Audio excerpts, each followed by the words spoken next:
Welcome, everyone, to the Islanders Never Say Die podcast. I'm your host, DJ, and with me here, as always, is the grumpy old man. They say there is no shame in his game because he's always the same. He's our NHL analyst and expert, Grump. Listen to me. Stop screwing it up. What do you mean screwing How it up? long you been doing that intro? How long that you don't realize NHL analyst and expert goes right at the top? How did you just say NHL? NHL. And I feel like you're in the bayou or something down there in Louisiana. You sound like Brian Kelly doing a southern accent. The NHL. What can I tell you? It doesn't matter if I'm from up north. As soon as I moved down south, I mixed in. Oh, there. And with us today is Phil's Facts. That's right. Phil's and by the way, before we get started, you can find all of Phil's facts information in the description below, Grump. I know you can't locate the description, but you can find a link there to his Twitter page as well as the podcast he does there. Top Shelf Hockey Cast, the Isles beat grumpy old man. It's Top Shelf Hockey Cast. I've never heard of it. Why does that not shock me, Grump? I honestly, I don't listen to podcasts, so no offense to you, Phil. I don't even listen to ours. Actually, I did listen to ours. I was walking on the block, and I listened to one of ours, and I'm like, oh, you know what? This was pretty entertaining, I have to admit. Did you give yourself a pat on the back? Yeah, pretty much, because it wasn't while you were talking. I have to Oh, looky there. Grump, you said you had a question. I have a question for Phil. Phil, do you have a little bag of facts for us today, or are we going to have to drag information out of you like usual? I'll try. I'll try to bring some facts. I know last time I was on, you guys tried to fact check me a couple times. Didn't stump me last time. I don't think you will this time, but I've been wrong before with some of the things. So matter of fact, when you were on the show, you were wrong. I was wrong about a lot. Oh man, a lot of Islanders news. It's been a while since we've talked last, Phil. Actually, before we get into Islanders news, TJ, you get a little haircut there. I'm seeing a little more skull action up top. Yeah, I did. Well, I thought it was every single time the Islanders win a game, I've got to get my hair cut. So it's been a while. You could tell I've gotten sheared. Very good. The first time in a long time, needs to say, Grump. But yeah, I did get a little haircut. But remember, if you're a first-time listener to the Islanders Never Say Die podcast, we invite you to stay around. Listen to us kind of often. We go live every single Wednesday, 8 p.m. Eastern Standard Time, and every single Saturday, 8 p.m. Eastern Standard Time. Also, if the Islanders play a game, people enjoy it. We do a live stream during the games as long as it's not a Thursday or a Sunday. So again, we also offer those live streams during games, Grumpy Old Man. So subscribe on YouTube, like on Facebook, follow on Twitter. I'm sorry, Grump. I didn't need to take your thunder, steal your thunder. Continue, Grump. Don't worry, isn't that what you usually do? You're sick and you feel a little bit jealous that I've been getting kudos from people like Isles Misery Rated R. It makes you a little bit jealous. So you feel you have to try to shut me down so you can shut them down. That was an You're early. like the Islander media cartel on this show, Oh damn! Look at shutting that. down rational thought. Oh geez, looky there! Don't even get me started on the media cartel. And But also, don't we do another podcast as well, TJ? Just throw it out there. Why not? Right?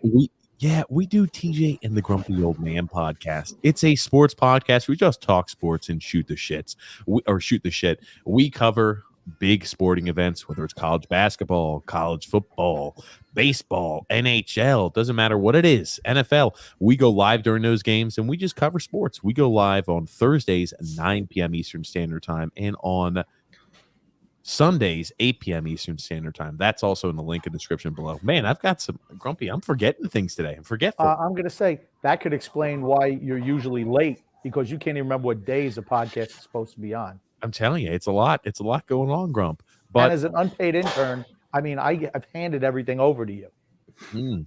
but I want to Grump and Phil.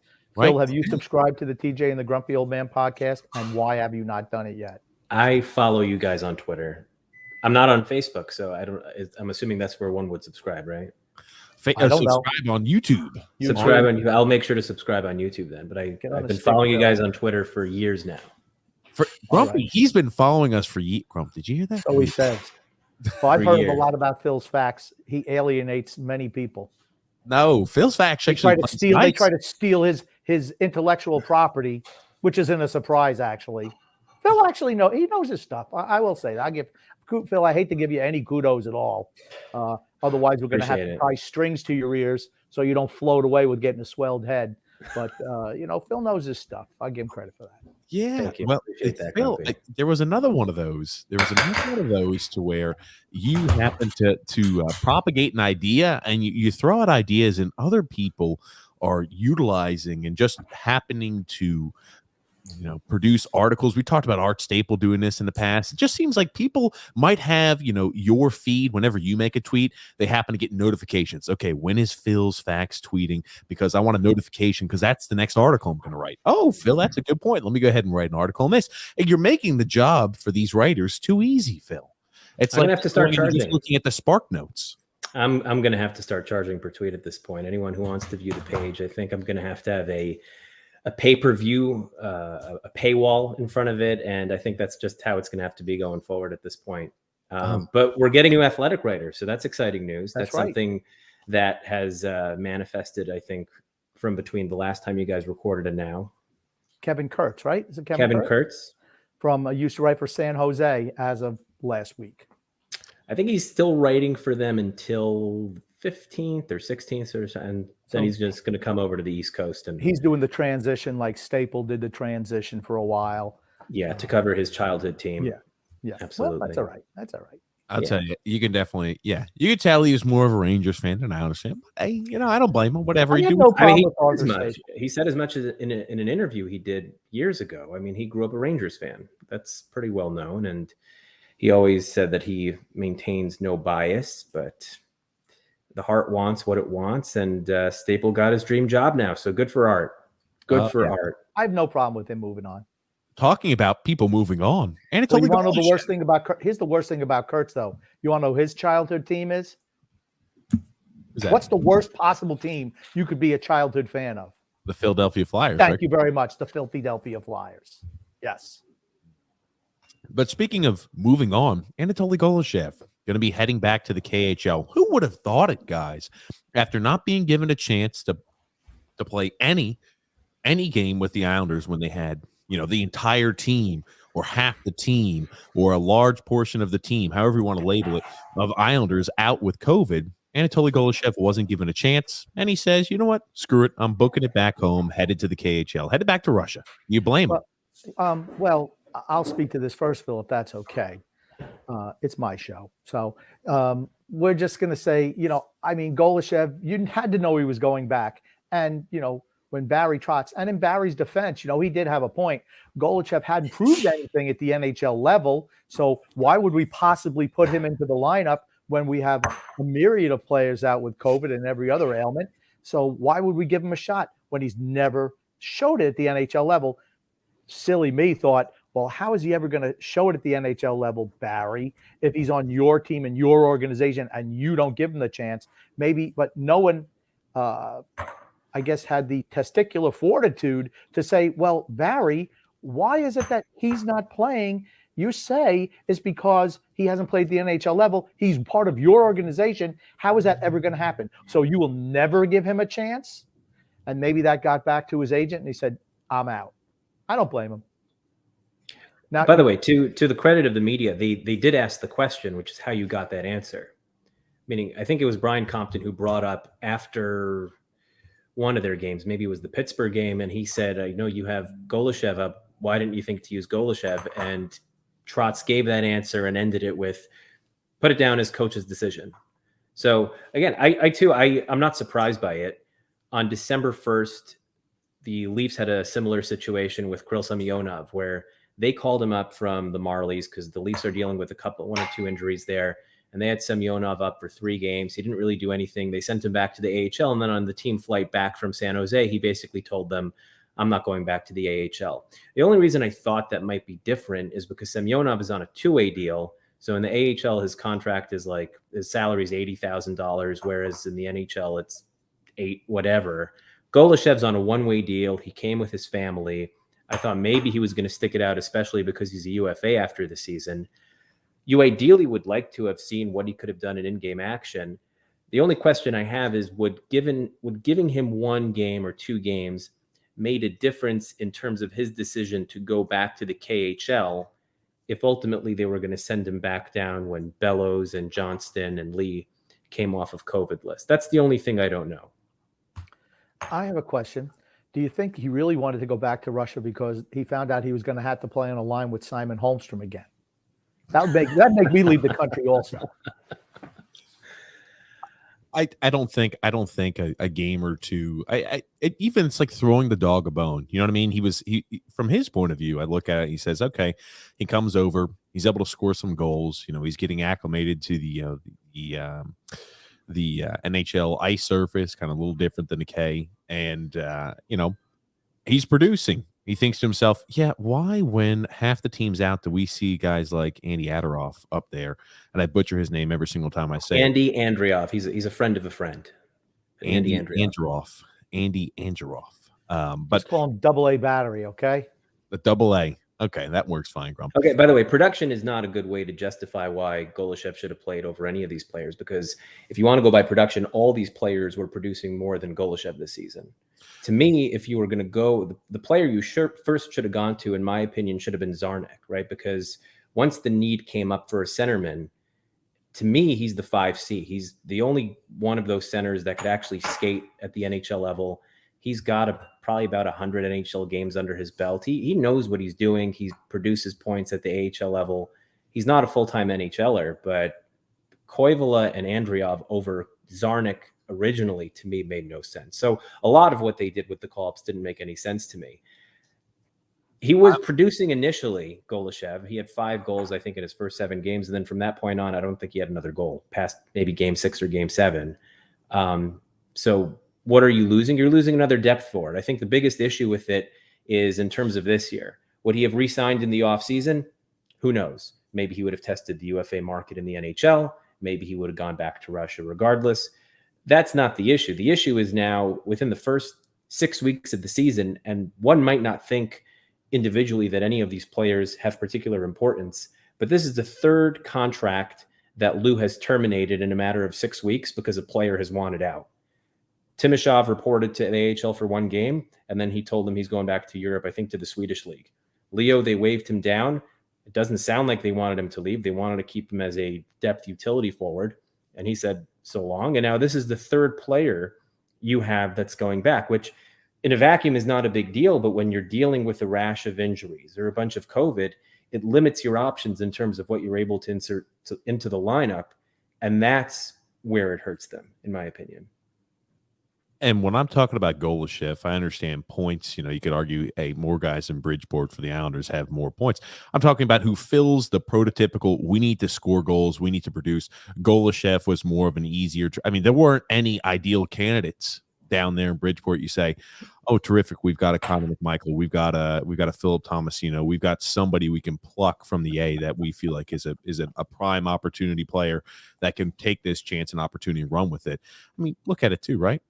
Oliver Wahlstrom, with all this COVID that went around, he still could never find a way to elevate himself to a top 6 role and play top 6 minutes on a consistent basis with 5 regular starters out. And, so would have Golashev, would he have gotten a prime opportunity? I'm not even so sure about that either.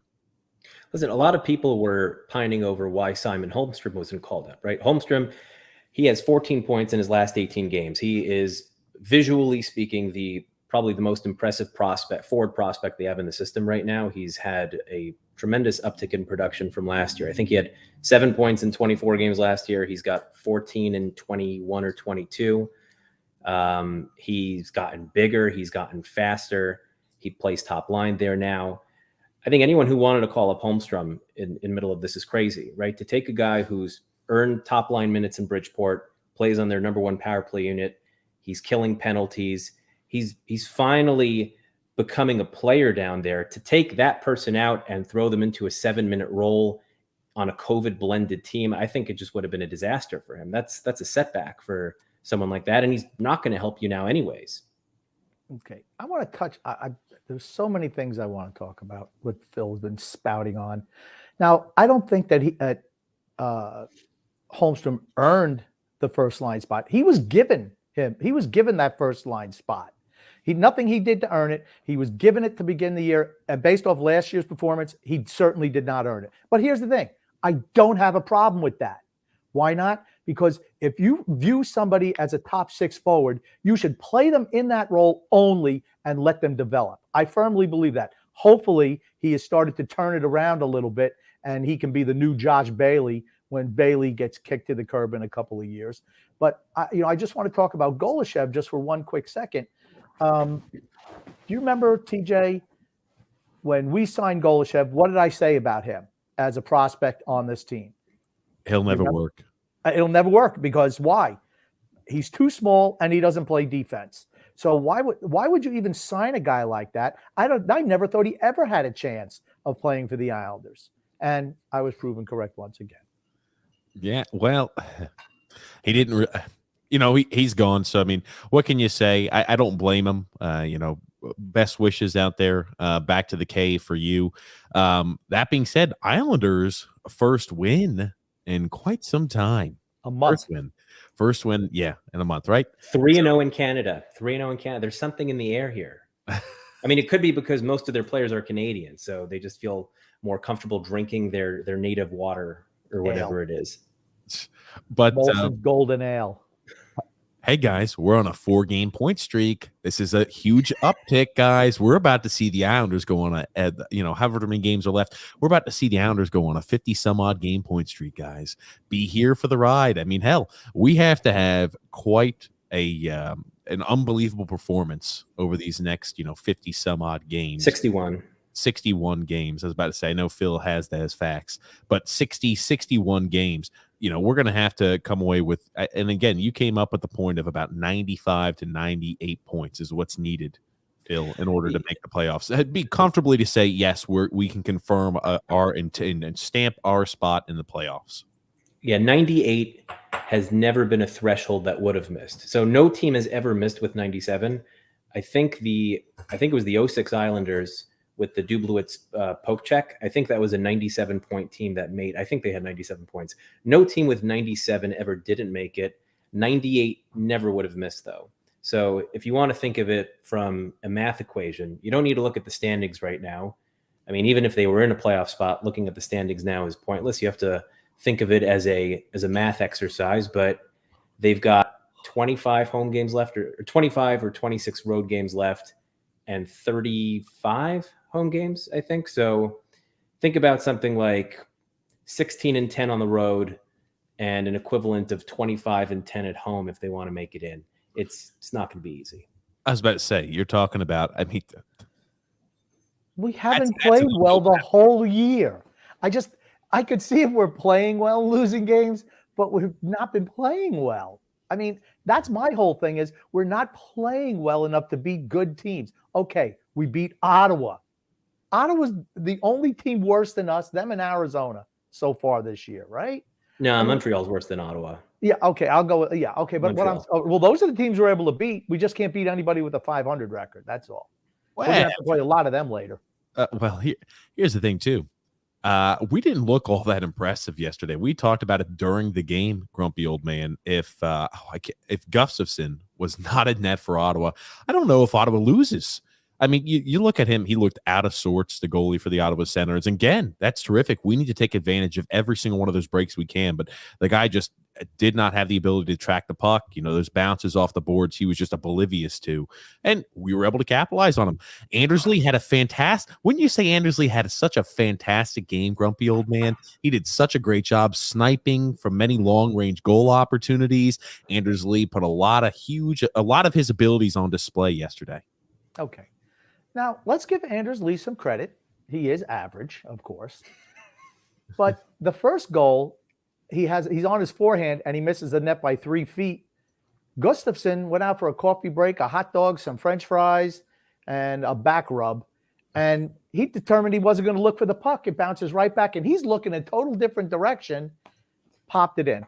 But for Lee's credit, he did follow up. So let's give him credit. That's what he does. That's the one thing he's above average in, is plays like that. On the next one, I don't know how Gustafsson did not cover that puck, honestly. It was right there in his hand, and all of a sudden, do I have it? Let me lift up. Bang, in the net. I'm like, he sucks. I mean, Gustafsson sucks. Right, TJ, in the first period of that game, I said, all we have to do is throw pucks at this guy. I said, because he's abominable. I don't think he made one clean save the whole game. The whole game. Like I said, you might as well put me in there. I could have done just as good.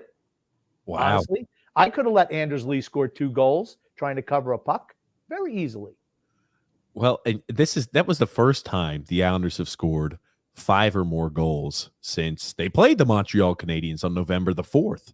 We were able to put up goals in droves. We had some of the younger guys produce. I'm sorry, I want Phil to touch a little bit on the game too, and I want to just railroad you off the topic. But I mean, some of the younger guys also produced last night. You had Bellows contributing, you had Wallstrom contributing.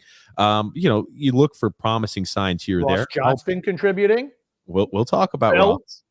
We'll talk about Ross. But I mean, we try to take little tiny positives that we can, because trust me, everything is not terrific, ladies and gentlemen. It's far from it, right? Let's put everything into perspective. That's a bottom 5 team in the NHL that we were able to beat, and we made a lot of poor mistakes, and they made a lot of poor mistakes that we benefited from. Yeah, I agree. Optically, it was not a visually impressive game. The first period, I think we only had 3 shots on net. And you're talking about a goaltender who was coming into the game with like a 3.6 goals against average and an 8 and change save percentage. So, I mean, if you just look at his record and you look at the amount of goals that the Ottawa Senators are giving up, and they're not a particularly strong defensive team. I know Shabbat stays on the ice for half the game, but other than Shabbat, they don't really have any impressive pieces on the back end. I mean, just get shots on net and get shots on net. And I think that's where they kind of made an adjustment in the second period, where they were just kind of sending everyone to the middle and just kind of getting everything directly on center, get Lee in a position where he can be successful. And to Lee's credit, like you said, I know Grumpy often makes fun of Josh Bailey for the secondary assists. He got a primary assist there. And I want to suggest that the NHL change the way they score assists, because I don't think anyone should get an assist on that play. Right? Lee takes the puck, he throws it from the slot off the boards, grabs his own rebound, puts it in. What the other 2 players, Bailey and Mayfield, had to do with that play, I have no idea, right? And then you look at the Bellows goal, and you have, I think it was Wallstrom who makes the first pass to Zarnik. Zarnik makes the pass to Bellows. I mean, that's an example of where a secondary assist in some instances is more impressive than a primary assist. So I'd like to see them redo the way they score these things for Grumpy's preferences, because you would be led to believe that Josh Bailey actually had a good game last night. He was on the stat sheet, and Josh is producing in his 18 and a half minutes of ice time. But no, I think they did a couple things well from the second period on in terms of generating traffic in front, Mayfield throwing the puck on net and Pajot being there to bury it. So there were some positives from the first period on. the power play. They didn't score on it. They had one power play chance, but they cycled the puck well. They got a lot of shots on net, but still making a lot of mistakes in the defensive zone. And, generally speaking, they haven't been able to put together as close to a complete 60 minutes as you would expect the Islanders based on how they've been under Barry Trotz these past 3 years. I don't disagree. And I want to talk about the defense, right? The defense has been struggling, but the biggest problem was lack of forward play and lack of the ability to score. That's always been the glaring issue. Now, I've espoused this idea on Twitter, and I don't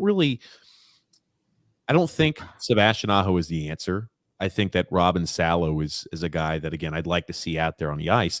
But at this point, Aho, Salo, doesn't matter. Anybody's better out there than Zdeno Chara. I don't understand why we continue to roll him out every single night. I think he's atrocious. I'm not going to bag on him, first ballot Hall of Famer, but I'm still shocked and almost in awe that he's going to continue to play every single night, because when Pulak's back and healthy, Chara is going to stay in the lineup. It sounds like you have been paying attention the last 3 years. Maybe you should do that, considering you run an Islander podcast. Just give it some consideration. I 100% agree. And I think Aho has been fine, actually. Yeah, he makes a couple of mistakes. Who doesn't on that team right now? But what does he bring that we don't have? A guy who can actually carry the puck out of the zone periodically as a defenseman. And a guy who's actually able to make that first pass out of the zone. Yeah, maybe every once in a while he makes the ill-advised pass. Scott Mayfield's done that his whole career and continues to do so, but we don't get on Scott. And Scott's one of my favorites, right? I mean, Zdeno Chara, all he does is spin around in circles. He's like bolted to the floor, and he just swings around in circles. If you could just kind of avoid him a little bit, you're able to make a play, and that's what we've seen so far this year. It amazes me that Barry Trotz continues to roll out Zdeno Chara and just trumpet how great he's been. I don't know what he's watching. It questions if he needs a new prescription for those lenses that he wears during the games. What do you think, Phil? How do you expect to get the first overall pick if you're not going to play Chara? I mean, this is just 4D chess going on over here. They know exactly what they're doing. If you want to get Shane right, you need Chara in the lineup. I saw this on Twitter, he's your tank commander. If you want a tank, get the tank commander in there. That's the Zdeno Chara. Again, it drives me crazy, right? Forget about the injuries, forget about the COVID. I mean, everything looked off from those first couple games, even when they were winning. When they were 5-2-2, I was saying on Twitter, this team looks terrible. And the reason they look terrible is because they broke up Pelican Pulak, right? That's their best 5-on-5 weapon. They score way more than the other team does when they have those two guys on a pair, right? It's one thing to say the forwards aren't scoring, but you need the defensemen to be able to help them generate. You need them to activate in the play. And that's something that Dobson did a lot of yesterday. I think it was the Wahlstrom goal where he activated on the right side, jumped in on the play, kept the puck moving, Zarnik to Bellows to Wahlstrom. So you need that from your D, and to have one of those guys in Andy Green, you could get by. But to have that on two pairs where you're going to be pairing Chara with one of Mayfield or Pulak, who's not the most fleet of foot, it's just not going to work. So from a system standpoint, what's made them successful over the past 3 years, where it's from the net out, you got elite goaltending, you've got a blue line that works, and your forwards don't have overwhelming amounts of talent, but as a 5-man unit, you could tilt the ice. They lost the ability to do that from game one this year, and that's what's been hurting them. Aho hasn't been good. I don't like Aho at all. Maybe they're marketing him for a trade. Maybe the idea is they want him to play 46 more games so he remains a restricted free agent and isn't a Group 6 UFA this summer. But the critique on Salo that Barry had makes no sense to me, because they brought him up and immediately put him on the top pair with Mayfield, pairing him up against the Goodrow line, the Matthews line, the Panarin line, the Crosby line. I mean, you were giving this guy 24 minutes a game. And then, well, we thought he regressed from game 1 to game 4, so we took him out. I mean, get a look at this kid in a regular role.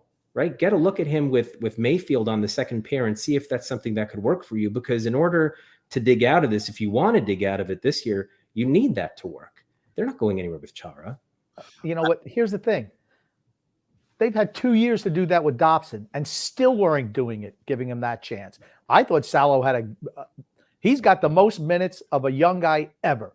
Dobson, even now, doesn't get the primo minutes. He's starting to get them a little bit now. No, he had 26 minutes against Chicago, 24 against Detroit, 21 last night. He's getting the biggest minutes lately. But his play is dictated playing that much. Yeah, 100%. And the whole thing was he should have been getting those minutes earlier instead of babying him along for 2 years.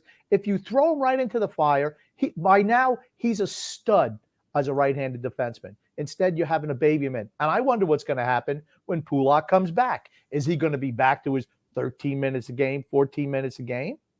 I mean, that's what I'm afraid of. And he's been the one guy out of all this illness and injury, he's benefited the most, I think. He's able to show what he's been capable of, what we saw in juniors, and he's showing it on the ice now. I think Noah Dobson's been great since Pulock has gone out, and even Barry can't take him out of the lineup. And I think one of the more impressive aspects of his game lately has been since they came back from the COVID pause, their power plays look good. I don't think they had one versus the Sharks, but they looked like they knew what they were doing against the Sharks. They had 2 against Detroit, which helped them get a point. They had 1 against Chicago, I want to say. Yeah. So the power play has been working. And in large part, that's to Noah Dobson. I thought for the first 17 games, he had no idea what he was doing as a power play quarterback. Right. And that is, I mean, I don't think anyone knew what they were doing on the power play, but Dobson, he just kept giving these weird drop passes that would result in shorthanded opportunities. I remember in game 3 against Chicago, he got stripped into Brinket at a clean breakaway. He was awful on the power play. I think that's somewhere where he's made tremendous strides, and it could be just where they're putting him and where they're positioning him, or maybe it's just better overall coaching over the past couple games, but that's an area where he's starting to excel. I think maybe, and he showed it last year initially on the power play where he was initially, but then I think they coached it out of him. They coached out, they coached out the talent. Coached out the talent. Exactly. How dare you score? We need you to dumb down your game to fit our style. But now I think they can't even afford to do that anymore. So I think maybe Barry went to him, or maybe it was Lane Lambert when Barry was in the can or something. He's like, hey, kid, just do what you do best, okay? Go out there and be a force out there on the offensive end. And I think we're seeing it. We're seeing him drive below the net. We're seeing him do a lot of other things that he was too scared to do or afraid to do for getting benched, because I firmly believe that's the biggest issue. All the young guys, when they're playing and they know their leash is like this freaking short, they don't want to make a mistake. So they have to we're just going to play defense. We're not going to press. We're not going to show our skills. Where I'm just like, go for it. This is why we drafted you this high. Show me what you can do. Show me that you deserve to be in the lineup. Not where, and I like the same thing going back to the Holmstrom thing on the first line in Bridgeport. Give him 20 games. This season is over. It's over. Give him the 20 games. Find out who of the young guys can actually play and be part of the solution going forward. Give him 20 games in the NHL, you're saying? Right now, I would. I play Bellows every night. Wallstrom every night. They never sit. Never sit. I'd sit that piece of shit Josh Bailey forever. I mean, Palmieri, what's he done?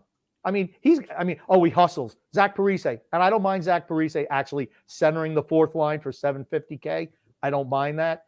But the whole thing is, when you keep on trying to jam these fossils in the top 6 scoring roles where you've drafted those guys and you refuse to play them in those roles, it's just infuriating to me. This is from Phil. This is from Phil. Now, I saw this right here. You talk about the premium facts that Phil brings up. And now we talked about this during the live stream of the game yesterday. But holy shit, we all knew Bailey was not playing well. But man, oh man, out of 600, and 49 skaters that have played 100+ minutes this season, Josh Bailey, again, who is a top line forward, plays upwards again, sometimes 20+ minutes a game on many occasions. He ranks 642nd out of the 649 in shots per 60 minutes. You, as a top 6 forward, are at the bottom of the barrel. And I mean, you're bottom percentile and shots per 60 minutes. I'm sorry, it's inexcusable. It got worse after last night, actually. There are now, I think, around 656 skaters. I looked this morning. There's 656 who now have over 100 minutes. And Bailey registered 0 shots on goal last night out of the 28 or so that the Islanders had. So he's dropped on the list, if you can believe it. He's now like 648 or something like that. But I'll give you the difference between Palmieri and Parise versus Bailey. I would describe it as this. Bailey is very hard to watch. And people, yourself included, Grumpy, have been very hard on Bailey for the past several years. And some of it justified, some of it is just, I think, playing around. He's a freaking passenger. He's a human passenger, Phil. Okay, but there's no denying that he's brought value in the past. He was a good playoff performer in some instances. He's been productive. And he's even scored a couple goals here and there. So some of the hate has been unjustified over the years. He is painful to watch this year. He can't make simple clearing attempts on the penalty kill. He can't make simple passes on the power play. His board play is awful. He used to be decent at that. Maybe it's lingering effects of COVID. Maybe his feelings were hurt because he was left exposed. But Bailey, I would put in the category of, with Chara, it's just painful and hard to watch. Whereas Palmieri and Parise, they're frustrating to watch, right? Because they're moving their legs. They don't look like they don't have a clue out there. They're getting shots on net. They're getting to prime scoring areas. They just, for whatever reason, cannot freaking bury it right now. You could see that there's something there and they should be scoring. And especially with Parise, right? Heads up play, picks off a puck, full sheet of ice on a breakaway on a shorthanded goal. It's just frustrating to watch. That's the distinction I would make between those two categories. Okay. Grumpy, right. I'm shocked. I didn't hear the little muffle of the microphone. I was choking myself. I know. Like Parise did last night on that breakaway. Okay. Put Phil's thing back up there. Yeah, no, I'll put it back up there. Well, Put it back up there. I want to ask you this. No. I have 3 points I want to make. Don't go on to something else before I make my points. Okay, Grumpy, I'll let you make your points. Number one, if you say, when Golashev and Compton asked the question, and Barry gave him coach's decision, I guess I would have done a follow-up. Well, Barry, you said that he hasn't played at NHL level. He plays for you. Is he ever going to have a chance to play with you as coach? And then I would have liked to see Barry's answer on that. But it's like the gulag in the Islander press room. You only want one question, and it has to be pre-approved. Okay. Well, hold on. How is Golashev? Are you going to tie this back in? I feel like this is a bad lawyer in a courtroom. I need this to be tied back in, Grump. If you shut up and let me do my thing instead of trying to interrupt, yes. Now you've thrown off the synergy that I had going, but that's okay. So, like I said, after the Golashev thing, why does somebody not come up with, I'm sure all these people read Phil's facts. He's very, very popular, has a whole bunch of facts. Why doesn't somebody say, excuse me, Barry, I know you keep rolling that piece of shit Josh Bailey out there every night on the power play and every other situation, but do you know that he has the 642nd out of 649 players in the NHL of shots per 60, and he's played on the first line on the power play? Do you have an explanation for that? Or do you ever tell Josh Bailey to shoot the puck? What do you do with this guy? Why does he deserve a spot in the lineup? Well, and then Phil also, hold on. I can answer that question for you. Well, because Phil's facts hadn't actually come out with that tweet yet. By the time they asked him that question, Phil had not actually done the research and given all of these Islander writers the information to use there for it and ammunition. So Phil was I think that's Phil's fault, Grumpy. Phil was running a few days late on it, is what it is, and so B Comp and all these other writers couldn't go ahead and use that as ammo. I can read a date. But I can read a date. It was 409. December 6th. They played last night. This is a question that deserves to be asked every single press conference. Yep, Bailey's even worse now. Why is he still out there, Barry? Tell me why. And then you said, well, how come, Bailey is the way he is? I think the one thing you left out is that he just absolutely sucks. I think that's probably the biggest problem that Josh Bailey has right now. But here's the thing. You mentioned Parise, Palmieri, Bailey. What's the one thing they all have in common? They're all over 30, every single one of them. Players don't get better the older they get. And yeah, I see Palmieri hustling, Parise hustling. But you know what? Maybe their skill just isn't as good anymore. The older you get, you lose skill. Believe me, I can tell you that from personal experience. Well, I don't doubt it. But I've just been that entire Josh Bailey being promoted to the first line has been mind numbing to me because I don't think any of this play this season merits the opportunity to play alongside Matt Barzal and Anders Lee. I think right. I would have no problem with Paul Mary or Oliver Wahlstrom on that first line. I think again that Wahlstrom fits. He's the quintessential, elite or a prototypical elite sniper who will take every shot that's thrown his way. And you've got a good playmaker on that line with Barzal, and you've got somebody to stand in front of the net with Anders Lee. But we determined to roll out here Josh Bailey every single night on that first line, right? He's not putting the puck on the net. We don't see any fire in his game. He's turning the puck over way too easily in the offensive and in the defensive zone.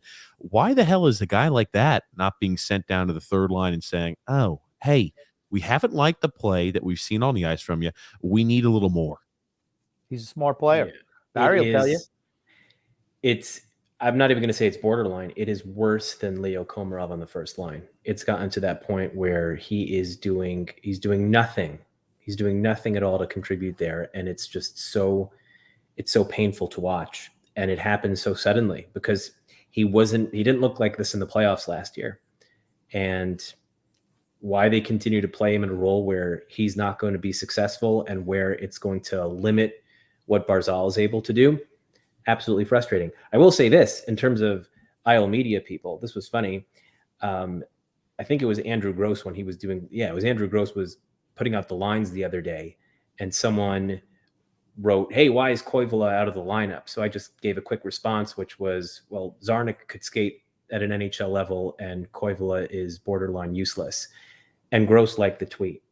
That's not something he would ever bring up in a press conference to Barry as to, hey, why are you playing Koivula? I think he stinks. But it's just funny that Gross would think that and not ask that. So I thought you might get a kick out of that. But I know that probably hurts TJ's feelings because TJ thinks that Koivula is an NHL player.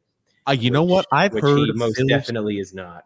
I've heard Phil's facts also tell me Ross Johnson's not an NHL player. I've also heard Phil's facts tell me Kiefer Bellows isn't an NHL player. Let's move this. I want to pivot this. Shots fired. Shots fired. Let me ask you, Ross Johnson, I've always said this, right? He plays a perfect fourth line role, much better than Matt Martin did, a guy who's got a little offensive touch. And I never see him lose a battle along the boards, but he would only get 5.5 minutes a night. I always felt like he was never given a fair chance. With Matt Martin, we've started to see him get a little bit of a chance. Matt Martin looks like he might be playing second fiddle, but Kiefer Bellows, I think, has played well with his chance and opportunity too. I want to ask Phil to respond to that. And again, Otto didn't look terrific, but who's to say, given more time, he wouldn't look like a competent, replacement or a fifth line center? See, that's the point I want to make. No, I want to have Phil respond to that. Well, Phil can respond. He can bore us in a minute, okay? But here's the thing. Here's the thing, right? The more Koivula played, the better he looked. No, he didn't. I'm sorry. I watch all their AHL games. He does not know how to use his body. I'm just saying he has no idea how to skate. He has no idea how to use that frame. People build him as the next Brock Nelson because he's a big guy who has hands. He doesn't skate like Nelson. He doesn't use his body like Nelson. Pretty much, I think it was the game against Detroit San Jose at the beginning of the overtime session versus San Jose, because I know the Islanders are terrible in overtime. I said, hold the puck for 5 minutes when you get possession and wait for the shootout because we've got Sorokin in net and we happen to have Koivula in the lineup. The one thing he's great at is shootouts. That's the one thing I'll give him credit for. He has really good hands. He's got nifty moves. He's got a bag of tricks. That's something he's good at. But he just, at the NHL level, he can't keep up with the speed. I think it was against the Rangers. He's bringing the puck up ice, stripped by a fourth liner, and all of a sudden it's in the back of the net because you've got the Hickey Ledoux pairing who just can't do anything out there either.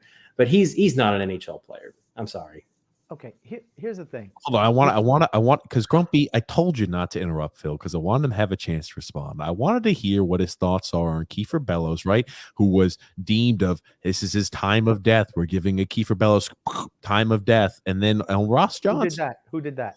Well, no, we can't say it. So somebody did that. Okay. Somebody said that Kiefer, one of the people who write, said that Kiefer Bellows' time of death. Boom, we're stamping this today. I'm officially marking Kiefer Bellows' time of death. Boom. And then Ross Johnson. Listen, I mean, clearly Barry has a higher opinion of Kiefer than I do because he was very complimentary of him in camp, which I've noticed a trend, by the way, that Barry is complimentary of players who, in my opinion, he thinks don't really have much of a shot. Yes. And he's very critical on players who he does. And maybe it's a marketing pitch. You're trying to pump up your players' value, especially if they're young. Like, people played the clip of his comments on Golishev in camp. And how could we go from him saying Golishev's the hardest worker I've ever seen in my 800 years of coaching to all of a sudden he's on a plane back to Russia. And he says such wonderful things about Sebastian Aho, but he didn't get into the lineup until there started to be injuries. I think it's just simply because if it's a player on the margins, like a Bellows, like an Aho, like a Golishev, those are the players he'll pump up. Whereas Wahlstrom, a real player who he knows is good, I think he's extra hard on. And you might love it, you might hate it. That's just who he is. We're not going to change the way Barry does it. I saw a wonderful tweet by Eric Vogel, who is an Islanders tweeter out there, who the way he described Bellows was perfect. He is the Death Star. It takes him about 3 minutes to get into position, but when he's in position, he could actually do something. That's what frustrates me about Bellows. He has always had a great shot. We watched him. I think he tied or set the World Juniors record for most goals at the WJC for the USA. He's had an excellent shot, and he's able to mow down goaltenders. He just has a very difficult time creating space for himself because he's not a good skater at all. And it's one thing if he was a fantastic skater and was able to create opportunities for himself and was able to score and had some deficiencies defensively that could be worked out. But the only thing he has is being pretty much a stationary shooter. And who does that sound like? Phil, who the hell does that sound like on our team? I know you're going to say Anders Lee. Are you damn straight? I'm going to say Anders Lee. No, he doesn't. He's not the physical specimen that Anders Lee is. I'm sorry. He's not. Anders Lee can't skate. He cannot skate, and he plays no defense. He cannot skate. And here's the thing. He can't shoot either. This kid's got a way better shot than him. He's good. He does. But Anders Lee is a one. I wouldn't say 1 in a million, but for a player who doesn't skate so well and doesn't back check particularly great, to have a career where he's put up 40 goals and 30 goals and consistently in the 20s. And this year he's got 6 goals in 16 games. That's a skill set. And that's very hard to do. And that's something where, I mean, if you look at both of his goals yesterday, usually you have wingers and they kind of fly by the zone. He knows where to hunt the puck, right? He gets the puck on his forehand. He immediately, taps it back in on his backhand. That's not something that most players of that size and of that speed are able to do. That's something that's pretty unique to Anders Lee. And it might not be pretty, but he's magically on like a 28 goal pace right now because that's the skill set that he has. I don't see Kiefer as that type of player. He's not as physical. Yeah, go ahead. Well, I can say last year when Kiefer was there, he did have 3 goals in 4 games over that. So you can equate that and say, well, Kiefer might be scoring 60 goals a season if he were to play with Matt Barzal. I think that's how some people who write do that. I'm gonna say that if he played on that first line with Matt Barzal, he would get just as many goals as average Anders Lee does. Okay, I agree. Just as many. I do. I'm sorry. Not 60. You can poo-poo it all you want. I was being over the top. It was meant to be hyperbolic. Anders Lee is not worth $7 million a year. Never should have re-signed him. But here's the thing: 6 goals. Guess what? We're running out of Ottawas and Montreals and the crap teams that he scored against. We're running out of those on our in our schedule. Okay, so the goals he scored have been against the best teams in the league. He scored against Carolina. He scored against Winnipeg, and he scored against Minnesota. Okay, and he scored Carolina, Minnesota, Winnipeg. Those are 3 of the top 10 teams in the league, including the best team in the West twice. And Ottawa. So here's the thing. And Ottawa. His goals have been distributed amongst the strong and the weak, but mainly the strong.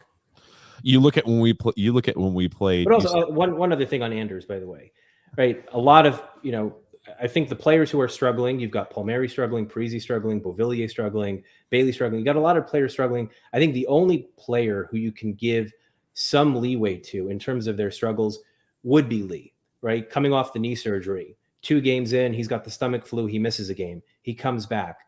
8 games later, he goes out with COVID. He's got to sit in his bedroom for 2 weeks, and then he comes back. So I think Anders can hopefully get back to where he was last year because I thought last year he looked as good as he's ever looked in his career.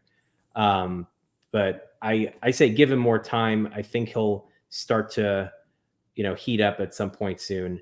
And maybe that line could get going again, assuming they replace Josh Bailey. I think last year was an Indian summer for Anders Lee, and now he's back to the player he was 2 years ago. That's what I think. And how old is he now? 30 what? Not getting better. Skill set's not improving. And he can't skate at all. He cannot skate at all. He 31 years old. glides and he reaches with the stick now. That's what he does. He's, like I said, to me, he looks disastrous out there. I say we should try to load him at the deadline. Whatever you get. TJ says he's unmovable. Let's talk about that. Anders Lee is impossible to move. Number one, he's got a full no trade clause. And nobody in their right freaking mind would ever take that contract for a guy like Anders Lee. Nobody. But you could load up. He just said he would. You can load up the first round pick for the next century. Nobody's going to be like obviously being over the top. If Lee was a free agent this summer and put up 25 goals this year, I think you'd probably be looking at. I mean, again, he has 4 more years after this. $5 million. But that's what happens with UFA deals. UFA deals, they get worse as they go along. My question is, why would you want to trade Anders Lee? What are you trying to accomplish by trading Anders Lee exactly? Grumpy's master plan. He wants to. Let's hear it. I'm curious to hear it. His plan is to bring some TNT, some dynamite to the team and go and blow the entire team up and start over from scratch. Lay it out for me. Give me the plan. Okay, here we go. Okay. Oh, Grumpy, I'm a full mind. Jettison everybody over the age of 30. Everyone. Okay. There's maybe 5 or 6. TJ's got to go to the bathroom. Phil, I noticed you had a big drink too. Is your bladder an issue also? I'm fine. Okay. Let's keep going. Thank goodness. My whole thing is we're not going to win with this team as it is. We're not. We have the majority of our wingers are over the age of 30. I think our defense is okay. They need to get rid of Chara and Green and put some younger guys in there. But as far as I'm concerned, with the core group that we have, we're never winning a Stanley Cup. So I'm all for move those guys out. I don't even care what you get and go into full rebuild mode. That's what I thought they should. So GM Grumpy this summer, give me the chess moves over here. Here are 3 or 4 players you're moving. So we've established you're not re-signing Green, you're not re-signing Chara, you're not re-signing Parise, and you're not re-signing Clutterbuck. So that's 4 spots on the roster now that need to be filled either internally. Maybe Holmstrom makes the team out of camp and he replaces Parise. But okay, so those are 4 players who are not coming back next year who we're going to have to fill roles with. 2 of those could potentially be Salo and Holmstrom, maybe. But who else are we now moving off the roster? Here's the problem. All these guys are long-term contracts. All the guys that I want to get rid of have long-term multi-year deals in their 30s. They're going to be tough to move. All of them are who? Give me all of them. Palmieri, Lee, Bailey, Pajot, Josh Bailey's only got 1 year left. Jean-Gabriel Pajot. I'm willing to keep Pajot, but there's certain guys I want gone. Okay. So we got 3: Palmieri, Bailey, Lee. Who else is on the first line? Who else is on the first line? It's Barzell and Bailey or Palmieri right now. Okay. Bailey, Palmieri on the second line. Who else plays on the second line? Beauvillier and Nelson. Beauvillier, I'm fine to let Beauvillier go also. Nelson I would keep because he's a center and he has succeeded under Barry Trotz. Yeah. So I'd keep him. Third line, I would get rid of Parise. Well, you're not getting rid of him. You're just letting him walk. Yes, let him walk. Right. Casey Zizekas, if you could unload him, I'd let him go too. Okay. And on the matter of fact, that whole fourth line can go. Give some young, hungry players a shot playing the fourth line. That's what I would do. Sign of Cal Clutterbuck, move Matt Martin, move Casey. Full rebuild. Okay, so now all right. So now you're sitting on. I mean, just doing some loose math in my head. I'm assuming you're moving Varlamov also. Yes. You're moving Varlamov. Okay, so now we have $50 million in cap space, roughly, and Barzell in the last year of his contract, and now Grumpy's negotiating with Barzell, and you're telling him the reason why I think Barzell is gone anyway. I think he's gone. You think he's gone anyway? So you're saying that Barzell.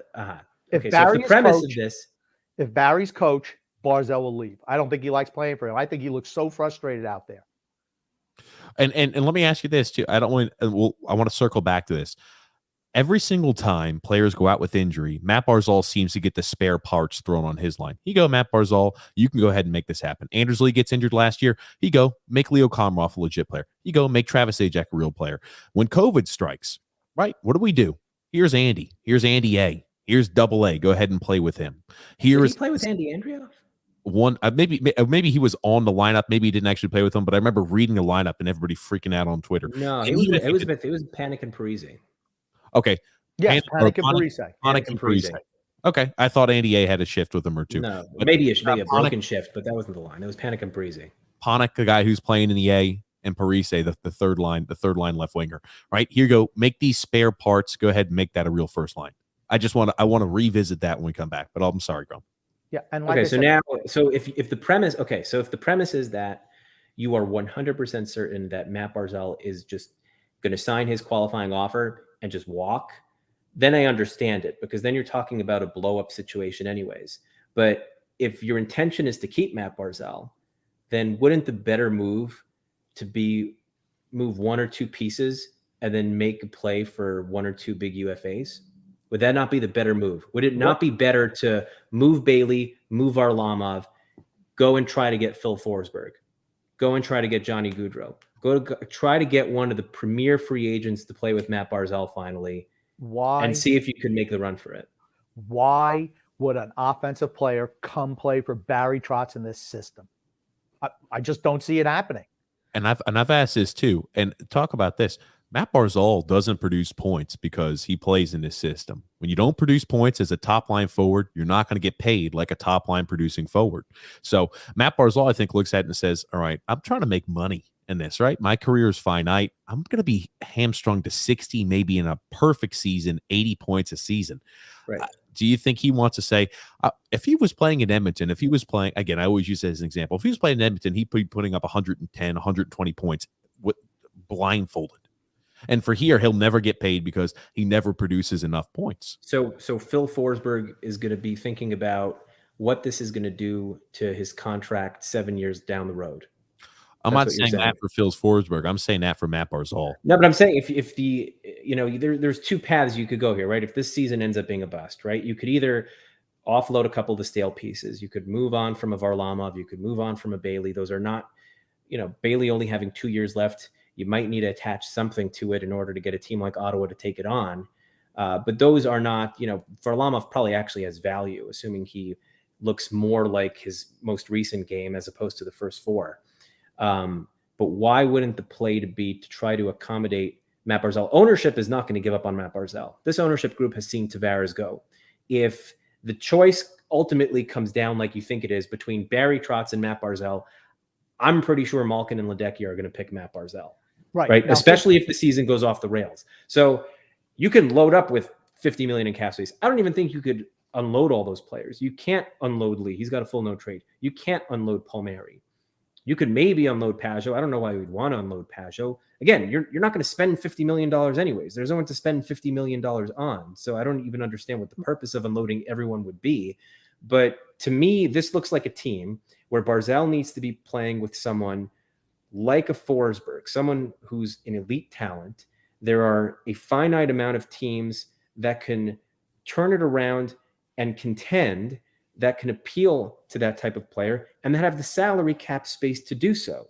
How many teams, right? Toronto can't, the Rangers can't. Chicago might be able to, but I don't know if they'd necessarily want to with where they are in their rebuild. They're going to probably try to unload Kane and unload Tays and unload some of their bigger contracts.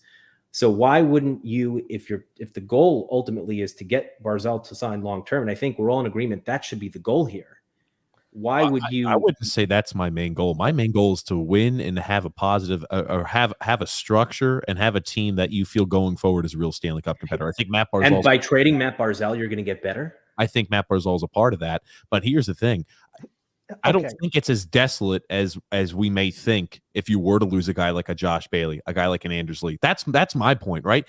Barry Trotz took a team that has been historically miserable for multiple years, and he turned them overnight into legitimate players. I don't think it's the cast and crew on the ice that did that. I think it's a system and a structure that Barry Trotz had that did that. Without the structure, without the system, I think this is a below average team, which we're seeing out there right now. And again, the age has caught up with them.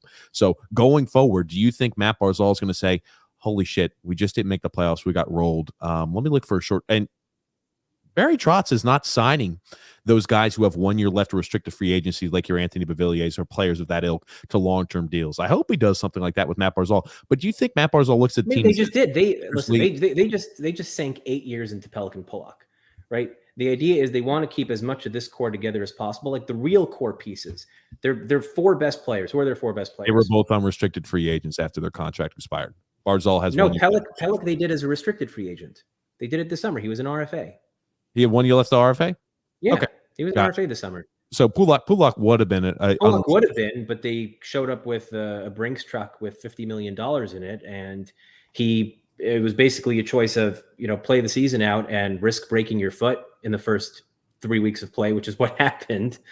And it looks like Pullock might ultimately win, right? If Pullock is out until January or something, it's going to ultimately affect his production and potentially affect what he could get on the UFA market, because he's going to be playing with, it looks like he's going to be playing with Chara this year. So Pullock's agent might have looked at the roster and said, oh man, I'm just doing a little bit of math over here. It looks like you're going to be playing with Chara. I don't expect your production to go up anytime soon. Here's $50 million in guaranteed money. That seems like a pretty good deal, Ryan.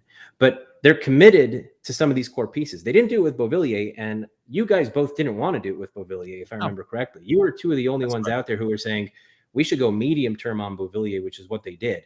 But they're not going to want to waste Sorokin in his prime. They're just not going to want to do it. They're not going to want to waste these Pelican Pullock deals. And I think ultimately the best path toward success and toward a Stanley Cup is to build around Barzal by filling that in with elite talent. And if you're able to grab it in UFA, like the Rangers did with Panarin, and like the Devils just did with Dougie Hamilton, and like the Leafs did with Tavares, although that's not working out for them, that to me is the best path forward. I think they could do both. One more real quick, Grumpy. Do you think Matt Barzal looks at the team and says, Anders Lee is now going to be 32 years old next season. Kyle Palmieri's 31 years old next season. We've got John Gabriel Pageau, who's in his 30s. We've got Brock Nelson, that's in his 30s. I think he's 29, Pageau, but yeah, okay. He's 30. Or is he 30? He just turned 29. Okay. Grump, you always tell me he's 30. That being said, does he look at all the cast and crew and says, "You're going to blame me for you not having your information correct"? Is that what I'm saying? Yeah, we got Phil's facts on here. Grump. You got to have the facts right. But does he look at the team and the organization and say, we struggled last season? Was this just a crazy anomaly, or is it because our team is getting older and our forwards are signed to long-term deals and that makes them want to leave as well? Because I think that I don't think you could ignore that. I think he'll look at that and say, all right, I'll get paid, if I'm signing even, let's say, an 8-year deal with the Islanders, or maybe it's going to be a midterm deal. Who the heck knows? Let's say I sign an 8-year deal. I'm still going to have another contract coming up after I'm done with the Islanders. I'm going to be 31, 32. Well, how old is he? 23, 24 years old now? He's 24. So he's not going to sign this deal until he's 25 years old, right? So it's not this summer. It's after next year. So you're talking about summer of 2023. So he's got a couple of options. He's going to look at where the pieces are. And you're right. He's definitely going to take that into consideration because this is going to be his big payday. The Islanders are going to come with an 8-year deal. It's probably going to be somewhere between $9 and $10.5 million, if I had to guess, right? Just based on the profile of players. Making 7 now, it's probably going to be that $9 to $10.5 million range. He could either do that, or he could simply sign his qualifying offer for $8.4 million and bet on himself. Right. That's what I would do. Which is a risky move because, a truck could run over your foot and then you're incapacitated for the rest of your life. And you just turned down $80 million in guaranteed money. So it's not as no brainer as you think it is, but it's a possibility. It's something that he might ultimately opt to do. I'm saying he is part of the solution. He is who you need to build around. We have seen, we as Islander fans have seen, we've had 6 draft picks in the top 5 in an 8-year period, and all of them but Tavares ended up busting in some capacity, right? There are no guarantees when you draft, right? Look at the Kings. The Kings in a pretty loaded draft in 2019. Has Turcotte even? I don't even think Turcotte has played yet. So it's not a given that a top 5 or a top 10 pick is going to hit. And the team that you're trading to Barzal to is, generally speaking, not a rebuilding team. You're trading Barzal to a contender, a Colorado. You're going to trade him to a West Coast team and a team that is going to have a low first-round draft pick. That's what you're going to end up getting over here. If you get 2 firsts for Barzal by trading him out west to, whomever, I don't even know who they would trade him to, but the teams that would be interested in his services are teams that wouldn't be yielding top 5, top 10 picks anyways. And in the back end of the draft, I mean, those are scratch-off tickets at that point. So if you're talking about The ultimate goal is to win a Stanley Cup. The best way to do that is this summer, finally going out, and whether it's making a pitch to a Forsberg or a Gaudreau or someone of that caliber who's going to be on the market, or doing it via trade, that's ultimately what they need to do, in my opinion. And to me, you move off Bailey and Varlamov, all of a sudden you have over $25 million and you're able to get it done.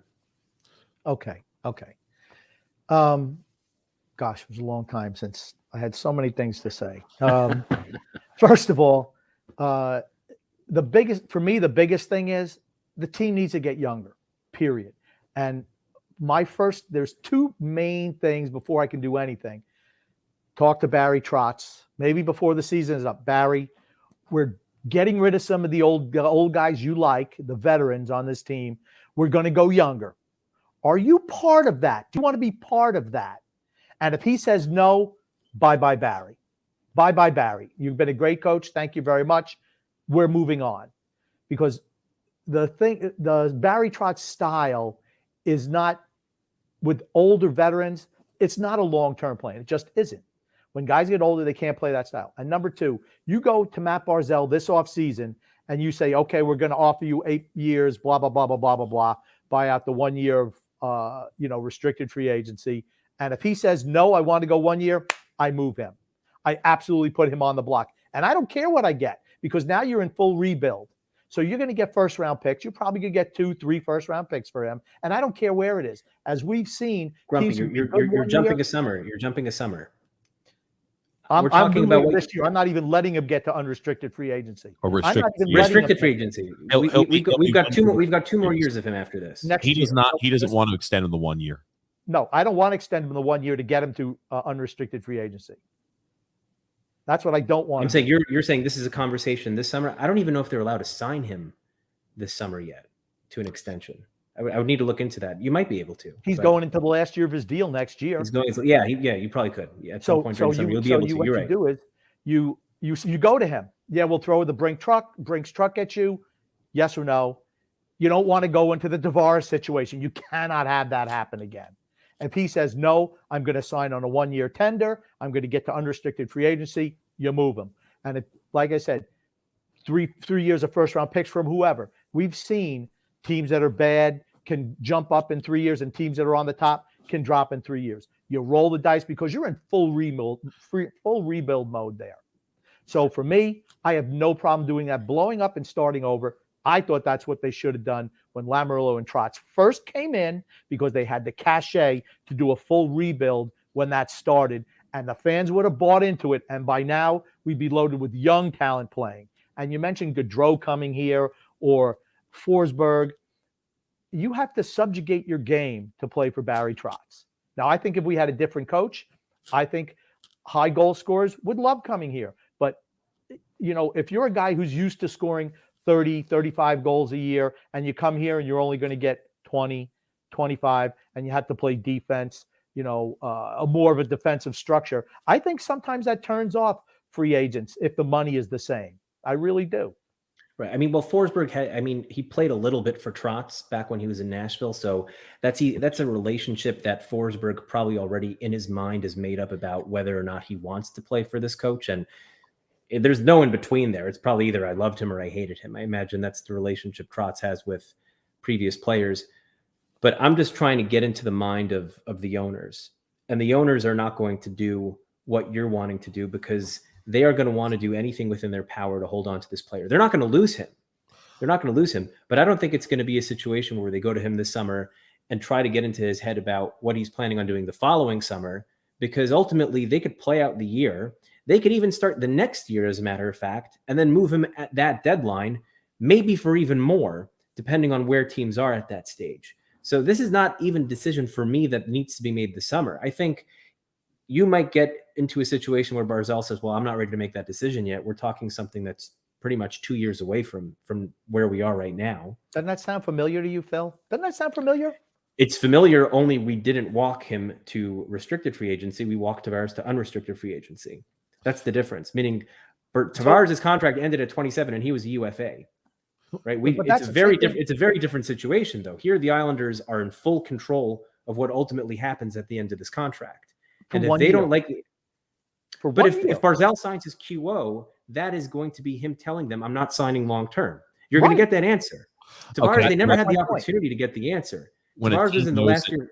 when a team knows he's not going to go ahead and sign back long term, then they've got you over the barrel. They've got a little bit Not more. if you have position. 8 teams bidding on him. You would have more power if you say, you know what, it's a moot point. I believe it's a moot point. I seriously don't think he's going anywhere. I don't think it's mutually exclusive where you could say, if we were to make a serious structure change or some of the personnel on the team, we were to change that up, that Matt Barzal says, yeah, I want to walk. I seriously believe you can replace a guy, Kyle Palmieri. Are you really trying to tell me that if we gave Oliver Wahlstrom and said, we're giving you the same exact size time. We're letting you now play with Brock Nelson. We're letting you play on the first line. Wherever we're going to put Oliver Wahlstrom. Are you trying to tell me that production-wise, Wahlstrom would not overproduce over what Kyle Palmieri is? I think for certain he would. I think of course he would. He's outproducing him right now. Of course. The point I'm making is, to what end would you get shedding 4 or 5 of these contracts? Because you have to fill that money in anyways. You have to hit the cap floor. Right, based on what you're describing right now, you're talking about looking at $40 million in payroll, and you're going to have to start paying some people. And this team doesn't have anyone to pay right now. Right, Well, you're not giving Noah Dobson more than $1.5 million. They don't have any free agents to pay right now. So if you unload Lee and you unload, all these players you want to unload, you need to distribute that money somewhere else, and you're going to be distributing it into places that you ultimately probably don't want to be distributing it to. You can just out of your need to hit a guy like Forsberg, and again, this fits in your scenario too. You can overpay those unrestricted free agents, and you still have more maneuverability going forward in the future. Right. So what? But why not have Lee and Forsberg on the same line with Barzal? Because Lee down the stretch. Because this team, when they you can't move Lee right now anyway. I know. Grumpy wants to move him. We're not moving Lee. Yeah, we're not moving Lee. They never should have re-signed him. It was a colossal blunder. Yeah, God almighty, Grumpy. That happened 3 years ago. It doesn't matter. It's still a bad move. Just because it's been 3 years ago. And I called it as soon as it was done. I'm like, that's a mistake. Signing those guys back was a mistake. They should have moved on from them just because Anders Lee had supposed interest from Montreal. If Montreal wanted to pay him $7 million, like, bye-bye. You know who you pay for that? You pay Wahlstrom. You give him an extended contract like these other teams do before guys are restricted free agents. They sign for long-term deals. I'm all for that. You just to spend the money. This way, those guys are going to be there for a while. I want to invest in the young players. That's me. I'd much rather go with the younger guys at this point in time. I would, because the old guys are over. They're done, toasted, dusted, and finished. No, but again, my point is you have the money anyways. This cap space is doing nothing for you. You're going to have to, if you wanted to move Anders Lee at this point with 4 years left, you need to attach an asset. Why not hold on to him for another couple years and then move him if you ever run into a scenario where you need the cap space? That's the point. The point is you don't need to spend the money. That money is not going to be spent on anything. You have enough space to go out and pursue a marquee free agent as is. If you move off 2 players like Varlamov on a contract year and Mike Bailey, then you have more than enough money. They, for the first time in 3 off seasons, have absolutely no one to give a new deal to. It's Noah Dobson, who's not going to get that much because Dobson's camp's not going to want to go long-term, and the Islanders are probably not going to want to go long-term either because a bridge deal is probably what makes sense there. Why would Dobson think about this? If you have cap space, why if you said, hey, Noah Dobson, we've loved what we've seen out of you. We gave you a little bit of time this year. We gave you some rope to run with, and you did fantastic. You produced offensively. You did a good job of shoring up items on the defensive side of the puck. We're going to offer you 8 years at, say, $7.5 million per. You're saying that Dobson that's too much. Why would the Islanders give him $7.5 million per? He's a $1.5 million to $2 million player. Okay, he's not going to get paid more than Pulock. You're paying for future performance. That's what all those guys do on these restricted free agents. They gave Ryan Pulock's first bridge deal. The first bridge deal they gave him was 2 years at $2 million per, and he was a much better player when they gave him that deal than Noah Dobson is right now. Much better player. What? Yes, he had a 40-point season that year. I'm sorry. All right. Here's the thing. Okay, Look at Ryan Pulock, when they signed that first deal for Ryan Pulock, 2 years, $2 million per year. He was a much better player than Noah Dobson was. Cap was less as well. By $4 million. So add a couple percentage points. You're talking about $2.3 million. Okay, Noah Dobson does things that Pulock doesn't dream of. Pulock also doesn't hit the broadside of a barn. Think about it. He had 10 goals that year. He had No, 10 not- goals he had that year. 10 Pulak. goals, 10 goals in an 82 game season is what we're saying. Oh, that's great. That's what I mean, we're will Dobson hit 10 goals this year? He has 1 in 21 games. Well, here's the thing: he never gets a chance. well, He never gets a chance. Do He I- plays 13 minutes. on a the night. first, He he's don't been play on 20 the minutes first a power night. play the whole year. Noah He's been Dobson on the will have first- more than 10 goals this year. Book it. Here's the thing: I take Noah You Dobson have over Dobson Ryan getting Pulak. 9 goals in the next 61 games. Here's the thing: I have I'll him take- scoring more than 9 goals in the next 61 games for If sure. you I'd ask love me- to see it. If you ask me who I'd want, I take Noah Dobson over Ryan Pulak right now. Right now. Right At the now, I would time take that. that Pulak signed that 2-year, $2 million deal, he was a better player than Noah Dobson is now. How old? I don't even know was what's he, the question. Pulak had a 5-point game that season. How I old mean, was he he? was very good. Yeah, but how old was he? Pulak at that point, if I'm working 23? backwards, must have been 22, I think. No, So I think he was are you 23 or talking He was about- either 22 or 23. Yeah, he was 23. It took him to 25. Then they did the 25-year deal, which was 2 years at 5. That took him to That brought him to 27. unrestricted free agent. And then they that just was gave him also under 6.1. Doug Waite. That was under the Doug Waite system when we were Sure. scoring goals in droves and we had no defense. So Yeah, it do I was. think that his point production, again, like imagine what Noah Dobson would do in Detroit. We Ima- can imagine it, but we also have evidence that on the basis of production is how defensemen get paid. Yep. And Adam Pelech is objectively one of the best defensive defensemen in the entire NHL, but he's not even on $6 million because he doesn't produce. Noah And he Dobson shouldn't. has 4 points right now in 21 games. Again, let's throw out paces. Let's just say he gets 30 points this year. Let's say he gets 40 points this year. You think the Islanders are going to give him anything more than $2.5 million for that on a 2-year deal? Absolutely. If you had not. a different coach, he'd put up more numbers. Now, For sure. now we're But having we're a talking great- about what his value is right now Okay. and what he would get paid by this regime. Okay. The I regime just- that they gave Beauvillier 2x2, they gave Pulak 2x2. They're not Maybe- giving Noah Dobson $7 million. No, I don't way. think they are either. They're but- not going to ever pay him more than Pulak and Pelech. But if you're No. saying an 8-year Well, deal, we you're were just- paying I for the think future TJ performance. So you're going to pay, you're going to overpay him for next year, the year after, maybe even the third year. They're going to be underpaying him the next 5 years. That's Maybe. the purpose of. Maybe you don't think he's got the ability to be a bona fide top 4 forward or top 4 defenseman going forward who's putting up massive Top points? 4, yes. Massive points, maybe. not- Maybe. okay. If we had a different He coach, doesn't have the Cale Makar, Adam Fox skill set to me. He doesn't. How is Devon Taves looking? He's looking like he might be off to the Norris. He But see, does. see, that's my it's point, though. system. It's system. It's system. The whole thing Exactly, it is. system. Devon Taves is worth absolutely nothing to us. Or Well, he would know Oh, to calm some down. fans he was Calm worth down. a Calm lot, down, but fans. not to Calm down. Barry and Lou. for us, right, he was worth 2 second-round picks, and we knew as soon as he went to Colorado, he's going to put up points in droves. So he signed a little bit of a bridge deal and said, "I know in Colorado, I'm going to put up more points. I'm going to sign a 4-year contract, $4.5 million per, whatever it was, $4.1 million a year. $4.1 million a year." And he said because he was not given the chance to play more of the style that fits his more of a style that fits his his abilities, and he's going to get a huge contract when that's up.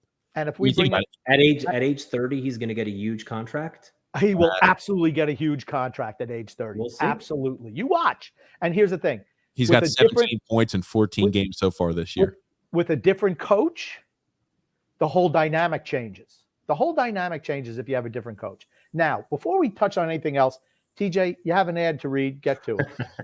Yeah, Grump, I totally forgot. That's right, Grumpy. I did. Look at Grump remembering. Yeah. I'm always thinking.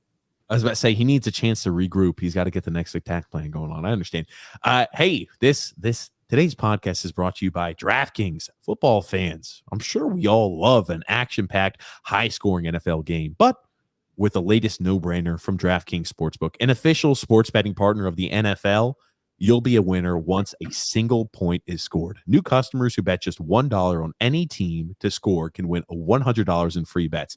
It's simple. It's that simple. If Sportsbook isn't available in your state yet, you can still get in on all the NFL action. Everyone can play for huge cash prizes all season long with DraftKings Daily Fantasy Sports Contests. DraftKings is giving all new customers a free shot at millions of dollars in total prizes with their first deposit.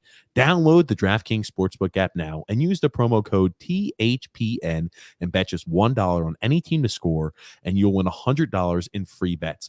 If they score, you score with promo code THPN this week at DraftKings Sportsbook. an official sports betting partner of the NFL. You must be 21 years or older in New Jersey, Indiana, or Pennsylvania only. New customers only. Minimum of a $5 deposit and a $1 wagers required. One per customer. Restrictions apply. See DraftKings.com/sportsbook for details. If you have a gambling problem, call 1-800-GAMBLER. You're on mute. Grump, you're muted. You're on mute. You're muted, Grump. Okay. Calm down. I don't know what are you doing, Grump? I just sent you something, a little something. You know how you know your team sucks? When CM Punk calls out your organization on an AEW wrestling match. You know your team sucks. And I just sent it to you now. Feel free. I guess he's feeling mighty good about the Blackhawks, and he's from Chicago. Matter of fact, his real name is Phil. And he was dumping on the Islanders. So maybe something you just want to kind of. Chicago is so much louder. Whoa. See? What I'm saying? Pulling no punches. I love it. Seriously, that's all you got? Somebody call Barry Trotz. I figured out why the Islanders have yet to win a game in this building. Wow. See, that's not right. That's a low blow, right? I'm an Islander fan. That's a low blow. Was that an UB? I'm assuming that's an UBS. Yeah. Yes. Hey, that's what a heel does, right? They come out. You know what I love doing, Phil? Okay. I love going to football games where I see a mix of fans and I play one side against the other. If I'm talking to a certain fan group, I'm rooting for one team. And if I see the other one, I'm rooting for the other team. And you know what? They all get all riled up for some reason. I don't understand it. But it's fun as hell for me. You know what the odd thing is, though? The odd thing is, amidst how bad the Islanders have been, their road record somehow is 500. Yeah. It's just been at home where they've been a disaster. Not that they've been great on the road. I mean, last year they finished 2 games under 500. The year before they were 1 game over 500. They're a 500 road team right now. If they were just able to figure their shit out at home and play in the way, but this team is not last year's team. I Look would at the just teams feel, we've beaten on the road. We've beaten a lot of bad. Again, One in Vegas, one in Winnipeg. Those are the only 2 that I would say are somewhat impressive wins, especially because the Vegas win was a back-to-back on a 3 and 4. And I know they were missing some players, but we have Chara, so by definition, we're at a disadvantage anyways. we've only beaten 2 teams with the winning record this year. I know we've Vegas only and won. Winnipeg, right? Yep. Yeah, Yes, we've only that's been to say, yeah, again, we've done better on the road. We've also played some pretty tough competition at home. I just think we're a mediocre to below average team as of right now. That's exactly what the record says it is, and I think that's look at the teams that we've been consistently beating. Below average is, I think, what you could say kind of we are at the moment. I mean, for me, it's not even who we've beaten, who we have. It's the fact that we haven't played well. I mean, it's one thing to, okay, you lost the game, you should have won, blah, blah, blah. But we're just not playing very well. And we really don't look good against teams that have speed. Just don't. Yeah. I mean, just as a perfect example of that, did you think we played better against Chicago when we beat them 4-1 or when we lost in the shootout? When we lost in shootout. 100%. I thought we were terrible when we beat them 4-1. Yes. Sorokin stopped 18 shots in the first period. He had a shutout going until the last 30 seconds. Wallstrom had a couple nice goals. Clutterbuck had a really nice goal. I think that started it off. But I thought they were terrible that game. Chicago was running wild on them. They put up 40-something shots. This past game, I thought the unfortunate thing was from the second period on, the Islanders really controlled play, right? It wasn't until Aho poked it to Dylan Strome where Chicago got that goal and then things swung. The Islanders were pretty firmly in control in the second and third period. They looked fine. They looked fine in that game. But it's just funny because in some of their losses or overtime losses, like in Detroit, I thought for the most part, the Detroit game, again, outside of the first period, they've had this thing where they're starting slow this year, but outside the first period, I thought they were pretty good against Detroit. I thought that Detroit loss looked a lot better than their win against Arizona, even though that was a shutout. Yeah, we were winning games, but I think we've honestly the best other game than the we Winnipeg played, game. Winnipeg. That's what I was just going to say. One game all year that I thought we played Islander hockey or Barry Trotz hockey was the Winnipeg game. Yeah. Other than that, for the most part, we've been outplayed, or just maybe. I wouldn't say we were even. outplayed last night or outplayed or against kept Montreal. even, or kept even. Yeah, And I thought last night was one of those as well. pretty even. They Nothing didn't have pretty a goal. about it. If they had Sorokin, if Ottawa had Sorokin in, if the goalies were switched, we get blown out last night. Blown out. Yeah, I mean the underlying numbers there. Each team had 10 high danger chances. It was a pretty even was a pretty even match where Sorokin gave up 2 fewer goals. That Okay. was the difference. But look who you're talking about, who we played. It's not like we're Ottawa. playing Washington, Florida, Tampa. It's Ottawa. I mean, if that's what we're looking at, That's the I'm problem. serious. This reminds me of the 90s, early 2000s, where we were always getting the visiting team's backup goalie all the time. They always played the backup goalie against us. And that's what it feels like to me right now. Yeah, I mean, listen, we'll find out if this 4-game point streak is a dead cat bounce tomorrow night. Nashville's a good team. Nashville is scoring goals. They have goaltending. They're a pretty complete team. They just whipped Detroit. I'd like to see a nice win against Nashville if this team is going to really start to get back in it. If you want to get back into it, you got to beat Nashville. You need to beat the Devils at home on Saturday night. That's a critical game. You need to go to Detroit the next week and beat Detroit. You need to start stringing wins together. Until they do that, I don't believe that they can do it. TJ, pull up the schedule. We're going to show Phil what we've been talking about, because obviously he's not been paying attention or listening to our podcast, obviously. We said going into this 10-game stretch, once we resume from COVID, Before Washington. Once we jump back from COVID, we said there were the next 10 games, the Islanders needed 14 points over those next 10 games in order to say, yes, we were able to redirect our season. It was from San Jose on. So if we're looking at it, right, we've come away so far, Grumpy. We've come away so far. Good. 5-4. Right. So in 6 games, we have to come up with, because we said you got to have 14 points out of those 10 games. 70%, right? The math is, if you want to get to 98 points from the point that they restarted, you needed to go 66%, right? So let's round up to 70. That's the idea there, right? So a win tomorrow in Nashville, or at home against Nashville, would be getting them on that pace that you prescribed. Right. And I'm just saying this is the easiest stretch of our schedule is this 10 games. Yes. And I'm just, you Scroll can't down a come away little with more, points. TJ. I want to see something. We've got the Devils. We've got the Red Wings. Boston's going to be a tough customer. We've got the Vegas Golden Knights, and then the Canadians is when that ends. So if you looked at when we started on this stretch, we played San Jose. I know they were putting up points. San Jose is not a great team. I mean, they're not a bad team though. They're playing the Barry Trotz style now. That's what they've done. They put up 5. No, they put up 5 goals on the Flames last night. They're not a bad team by any stretch. They're playing the Barry Trotz style game, defense first. San Jose, that's what you do. When your team is not super team. talented, when your team doesn't have a whole lot of individual talent, that's a good way to get a team to be real competitive. Hey, let's play button up in our own end, and whatever happens on offense is good. You're seeing a lot of people. Calgary's doing it to great effect this year too. No, Calgary's a super talented team, though. No, I mean the Sharks. I think you're underselling some of the Sharks' talent. Erik Karlsson is back to prime Erik Karlsson this year. I'm sorry. I'm middle of the road, man. Middle of the road. 13, 11, and 1. I mean, you're looking at about a 500 team, and again, negative goal differential. San Jose started off really well, and again, what's their record now? San Jose 13, 11, and 1. So They're not that talented. I don't think anyone's saying that San Jose. The last 5 games have been 5-5. I'm just saying they're an okay team, right? If the Islanders are going to get back into the playoff picture, they're going to have to beat all the cellar dwellers. They're going to have to beat the okay teams, and they're going to have to punch up and sometimes beat some of the teams that are better than them. You're going to lose some games every once in a while, but talking about the stretch, right? San Jose, not a fantastic team, middle of the road type team. The Red Wings, again, I think the Red Wings are going to be fantastic a year from now, 2 years. A year from now, they're going to be a real playoff contender. I would call them a decent team. They're not bad. They're middle of the road. I think they're middle of the road. Decent. I think Chicago is in a rebuild. They're a bad team. They're bad. Ottawa's a bad team. Ottawa's a bad team. The Predators, again, I think are a middle of the road type of team. When I see the Predators, I'm not saying the bottom quadrant of the upper third. Yes. And then I think New Jersey is again one of those bottom tier teams. I think even you could maybe look at them and squint and say maybe they're mediocre. And then you've got the Red Wings again. I think Boston, despite what the record says, I think Boston's a good team. They're a good team. Boston's getting better. Boston's playing better. Vegas, no doubt about it, is a good team. I don't care what the record says right now. That's a good team. And Montreal's bad.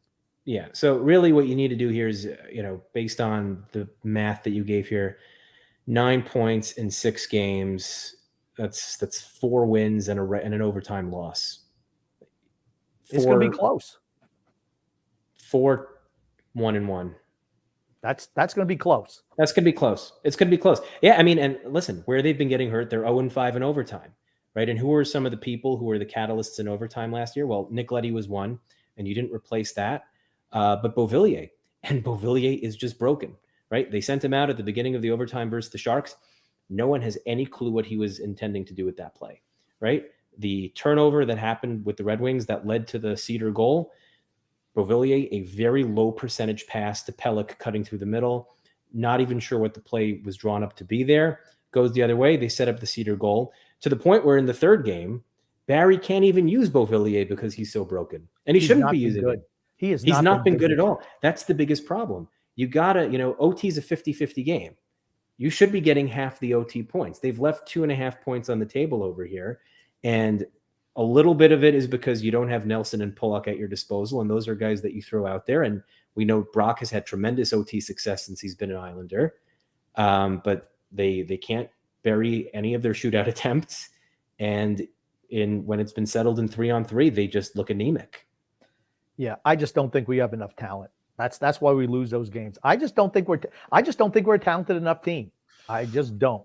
And that's why I really think that if you were to rebuild or even change up the makeup of the team, I think you would look and say, oh, wow, we lost a guy who has performed well, a guy who plays a big role for us, but we've changed the outlook. We've changed a little bit of the style. I think you could still produce with better results because the last 2 years, we've squeaked into the playoffs or I guess the COVID season, right? The COVID season, yes. Last season, they didn't squeak in, though. They were the 4th team in the division.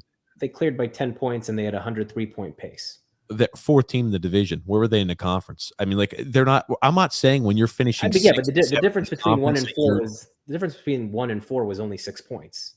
Okay. The drop off to 5 was 10 or 11 points though. It was 11 points. What was it? 6th or 7th in the conference last year, and 2 years ago we didn't even finish the top 8th in the conference. And I mean, that's not squeaking in though. I'm just happy that Gerard Gallant wasn't coaching the Rangers last year because we would not have made the playoffs. I don't disagree with that. He's excellent with young players. I'm not saying he's a guy. He reminds me of Marty Schottenheimer. Can get you right here, and Barry Trotz too for the most part. Barry got lucky the one Stanley Cup win. He can get you right here, but you need somebody to put you over the top. And I don't think Gallant's that guy. But I'm just happy Shesterkin last year wasn't what Shesterkin is this year because that's the main difference there. Right, yeah. The biggest difference that happened to the Rangers is Shesterkin. Like they have some guy I've never heard of in net tonight, and they give up they're at 7 goals, 8 goals now. The Avalanche. Is Grigoriev not with them anymore? Is he hurt? No, he's just terrible. But they have beats the hell out of the Islanders. It's only the Islanders though. Against everyone else, he's a pretty Huska. Yeah, the rookie Huska. So I mean, like they also said Shesterkin, they don't expect to be out long term. They expected him to be back. He's the best goalie in the game right now. He's really good. I'm gonna say Sorokin's right up there too. I would say top 3 goalies in the league to me right now. Well, top 2 are probably Vasilevsky and Shesterkin. And I would trust Vasilevsky more than anyone in the playoffs. That's just he's automatic. He's automatic. That's why I don't write off Tampa. Never write off Tampa. I'm not. So we've covered a few pieces. Now, here's the thing. We talked about how, in the offseason, what are the Islanders going to have to do? They're going to have to add pieces. Now, when we had last podcast together, we thought the Islanders were poised to make a move there for Vladimir Tarasenko, who's played well. Now, I'll say I'm not even sure a Tarasenko alone would have been making a significant difference from what we've seen out there on the ice. I think he maybe would have helped. Maybe we would have scored a few more goals. We're averaging right around 2 goals a game right now. Maybe that's looking at like 2.1. I don't think it makes a huge difference. I just think as a collective, as a whole, we've looked miserable. Our forwards just haven't been footing the bill. Until you fix the back end, it doesn't matter who you put up front. It's not going to work. You can't have a 5-man unit where the guys on the back end are not able to transition the puck up for the forwards. 3 people can't do all the work, right? When you're in the attacking zone, it's 5 players, and sometimes you're cycling the puck. And last night, perfect example, they had sustained ozone time. The puck goes to Chara. He shoots it into someone's legs. All of a sudden, it's coming out of the zone. I think you guys remember that sequence there, right? That's the difference there. Ryan Pulock is better at that when he's doing it with Adam Pelech. Mayfield was better at doing that when he was doing it with Nick Leddy. Or Devon Taves. Exactly. They didn't replace the again, I don't think Leddy's a great defenseman, but they didn't replace the element that he brings to the table, which is his mobility, his able to transition the puck and create offense. And that's what's sorely missing right now. We talk about that, but in the offensive zone, we're just not generating enough chances. We are bottom 3 in the NHL shots per game. When we're in the offensive zone, we have pressure. We're not putting the puck on net. We can blame the defense not doing a great job through transition. Yeah, that negatively affects us for certain. But when we have our forwards and we're set up in the offensive zone, we're just simply not putting the puck on net enough. The only teams that have less shots per game than us right now at this moment are the Arizona Coyotes and the Chicago Blackhawks. We are the 3rd worst team in shots per game. When we're in the offensive zone, we're simply not putting the puck on net enough. But those two things are related. It's because we're giving up possession and we're not possessing the puck as much as we were in previous years, and we're being outpossessed in most of these games. And a lot of that has to do with the defense. If you're not able to get the puck out, you're spending more time in your own zone. If your defense can't help you in transition, you're spending more time, in the neutral zone. If you can't set up in the offensive zone and your D is not getting shots on net, then the entire thing doesn't work as optimally as it should. Okay, that definitely plays a part in it. We're spending more time in our defensive zone is because Zdeno Chara doesn't press any issue across the blue line. They allow open gates right on in. So it's not, I don't think it's so much the transition. I think the transition hasn't been terrific, but we're getting hemmed in our own zone because Chara doesn't press the issue. We're not pressing the issue at the blue line. It's not so much, hey, are we doing a good job transitioning out of the zone? I think when we do get locked in our own zone, we're allowing us to get ourselves locked in our own zone way too easy. But when we're in the offensive zone, we're not shooting the puck enough. I'm sorry. And even on power plays, we're not shooting the puck enough. As of recent, we started to rectify that, but we're just not putting enough pucks on net. It's the talent level we have. I'm a firm believer that not only is it the defense, but it's the fact that our wingers are not. You look at the space. You have the defense, because they are slower, are afraid to be up. So the gap between the forward group and the defense group is huge. So teams are just able to make one pass and they walk in the zone because our defense is 10 foot back off the blue line because they cannot keep up. See, that's why I like Aho in there, because he can do that. We've seen him come back. I'm not saying he's the greatest thing since sliced bread, but the kid's got pace, and he's getting better every game. Like I said, I'm not saying he's Bobby Orr, but he brings a different element than Zdeno. He should be playing over Zdeno Chara, period. End of sentence, end of story. Maybe even Andy Green. But the fact is, we are a slow defense core. Our defense is built different than everybody else in the league. The league is all built now with puck-moving defensemen. That's not what we are. Our defense is built like the 1980s defense cores. Everybody's over 200 pounds, over 6 foot tall, 6'1". Those defenses are passé. And you're seeing with the way that the games are refereed, where you're not allowed to interfere or clutch or grab like they used to get along with, maybe we don't need as many of those type defensemen anymore. And that's what I think. That's what I think it is. As the age of the forward group keeps on increasing, they've maybe lost a half a step. So that gap between with the slower defense core and the offensive forwards not being able to come back for the most part because they don't have that pace anymore opens those gaps up and leaves it terrible for us. And one thing that Matthew just commented on. Grumpy, I don't need you looking at that stuff. Okay, but I just want to touch on something else Phil said earlier about we came out and had a bad first period. You realize under Barry Trotz, we usually come out flat in the first periods. We usually come out and have a bad first period. I never understand that, honestly. No, last year, no. Last year they were great. Last year was the second period. Last year was the second period. Second period they were awful because they struggled with the long change. I don't understand why we're coming out flat. Period. I don't understand that. No, last year first periods were great. Second periods were miserable. I think they were minus something or other in the second period, and then the third periods I think they were solid. The year before, I can't really remember the year before. The last year, I remember they were a particularly good first period team. There's always a period of the game where we just come out and look like dog shit. We have not won a game yet. Again, we haven't won many games, but we have not won a game yet where we have given up the first goal. So that's also worth taking into. I don't assume that trend's going to keep on continuing, but we're about a quarter of the way through the season. We have not won out of the 6 games we've won. We have never given up the first goal. And that's not even the most concerning stat to me. Because there have been games where we've come back and gotten points, like against Columbus, we came back and got a point. Against Chicago, we came back. Against Detroit, we came back twice, right? The more concerning stat is in 13 out of 21 games, we've scored first, which For the Islanders, that's usually, all right, we're going to now play our game because we have a lead and we'll figure this out. And we've only won 6 of those. We've won less than half the games where we've scored the first goal. This is new for Trotz. He doesn't, he's not handling that well. He doesn't know what to do. He looks lost. That's his bread and butter. His bread and butter is get a lead, sit on it, get a second goal. Once you have that second goal, I mean, last night when we were up 3-1, I wasn't necessarily confident. Any other year when we have a 2-goal lead, it's automatic, right? I think in the first 2 years of Trotz, when we scored 3 goals, they won like 90% of those games or something like that, 98%. I mean, very, very high probability that you hit that 3-goal mark, this team is going to win. This year, it's just been it's been ugly. And I think a lot of it so far. And I mean, all these guys have played this system before. All of them have played in this system for 3 years. Okay, you want Chara on the back end? They haven't. Chara and Aho have not. But yeah. Okay, but Hold on. Aho's a fill-in. I'm sorry, Aho. I look at Aho. The guy should know the damn system by now. He's been practicing. He's been up with this. He's just not a very good player. I think that's well. The Here's issue. the thing. He's just not a very good player in this system. In a different system, he'd be better. In a more offensive geared system, he'd be better. See, that's why I Phil. Yeah, again, on you. better as in producing points, right? Like, where does that get you long term? Look at why did Colorado lose in the playoffs? Because their mobile defensemen. They had one line. They had one line. That's why they had 2 lines, but they just got stifled.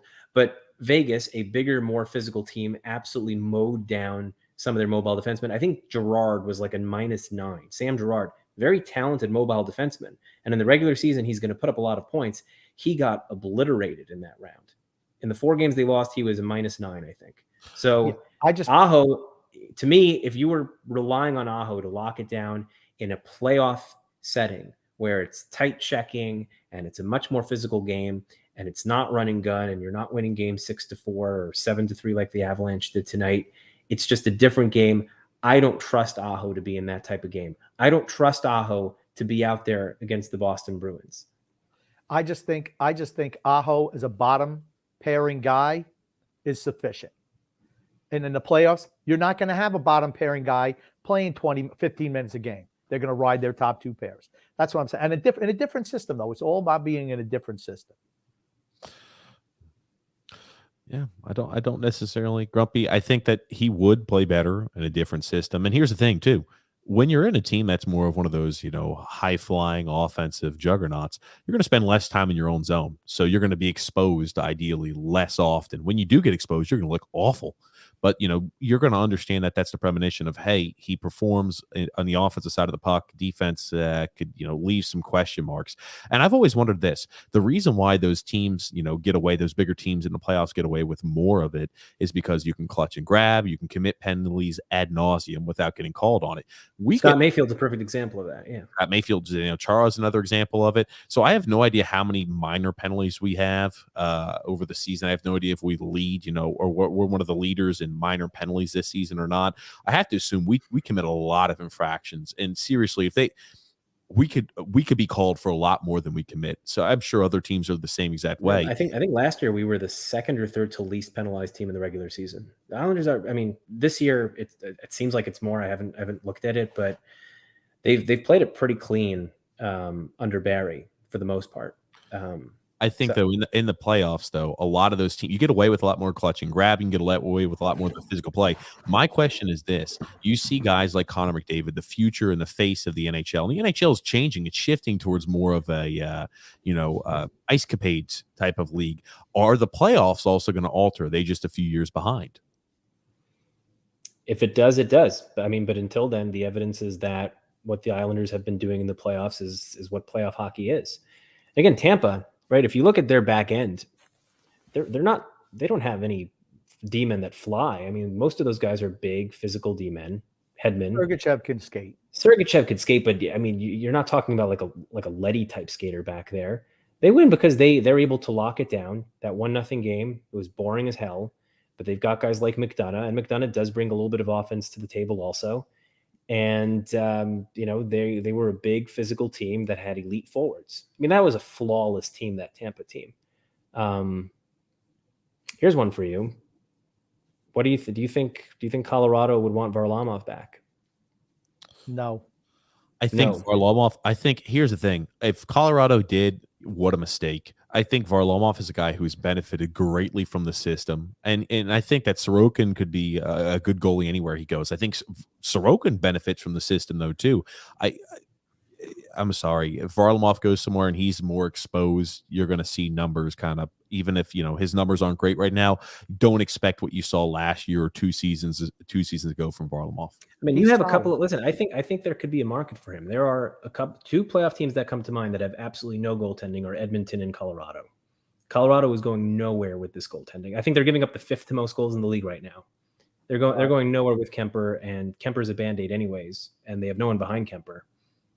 So I just don't think Varlamov is that great. I think he's solid. And benefited from the system. Look at everyone who's played in the system. Thomas Greiss looked great. Until in the second year, he did not look great.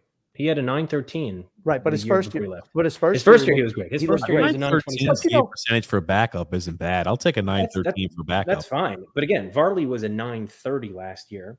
Yeah, which was best out of all starting goaltenders in the league.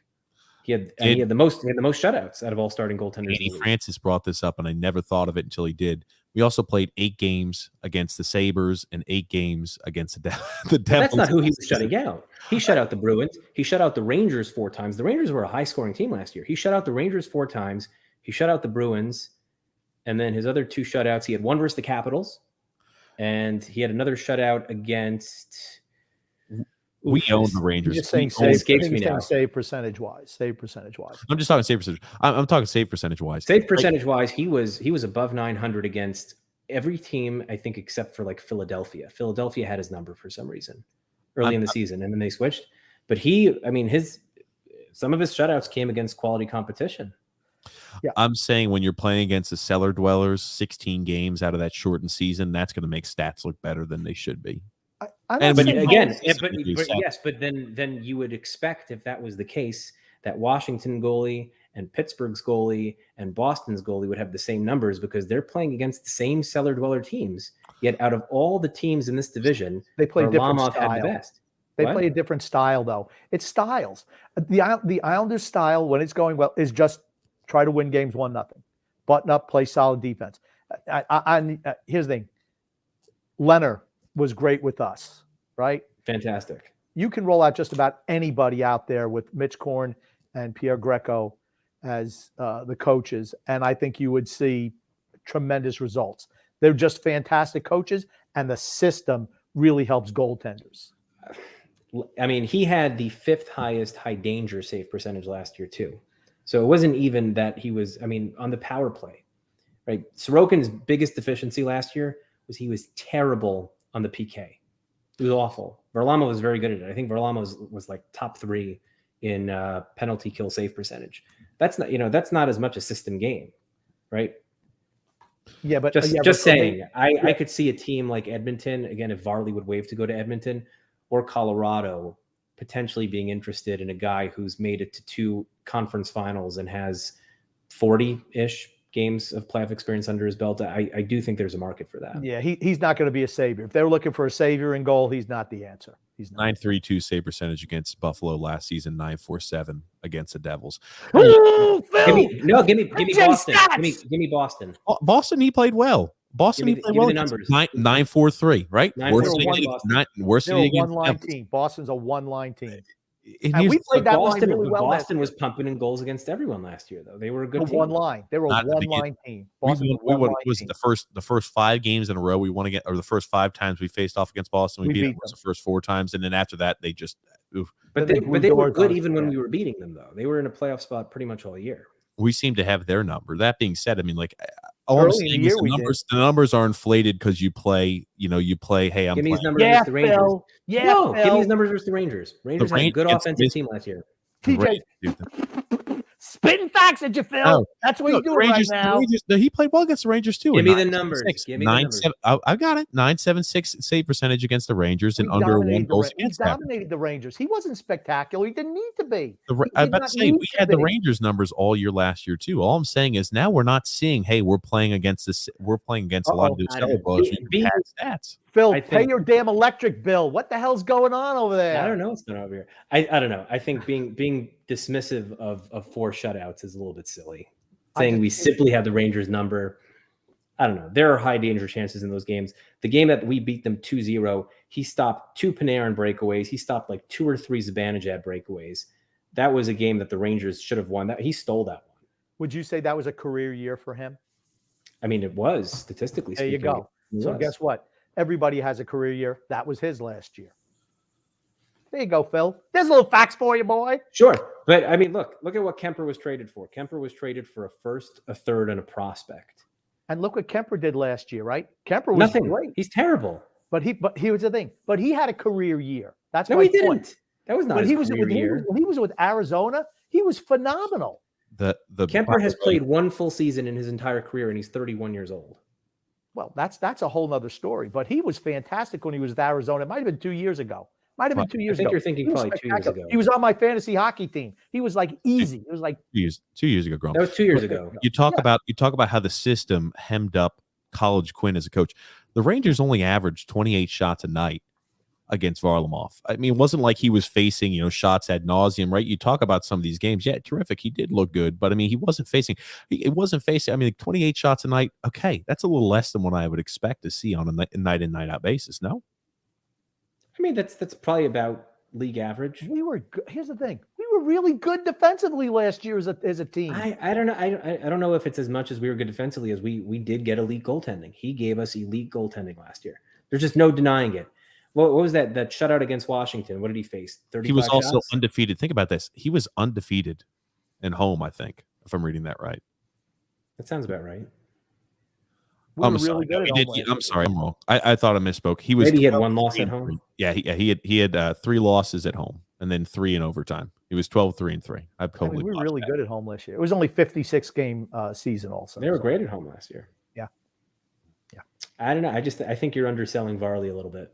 I I think there's think- value. I think there's value in a goaltender that's been that deep in the playoffs I think on there's multiple value. occasions.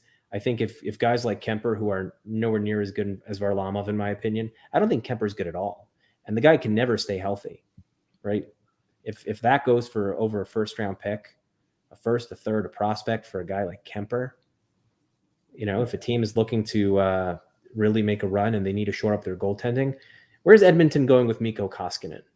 No, they're not going anywhere with Mikko Koskinen. Oh, isn't Mike Smith there also? No, it's Stuart Skinner. Oh, okay.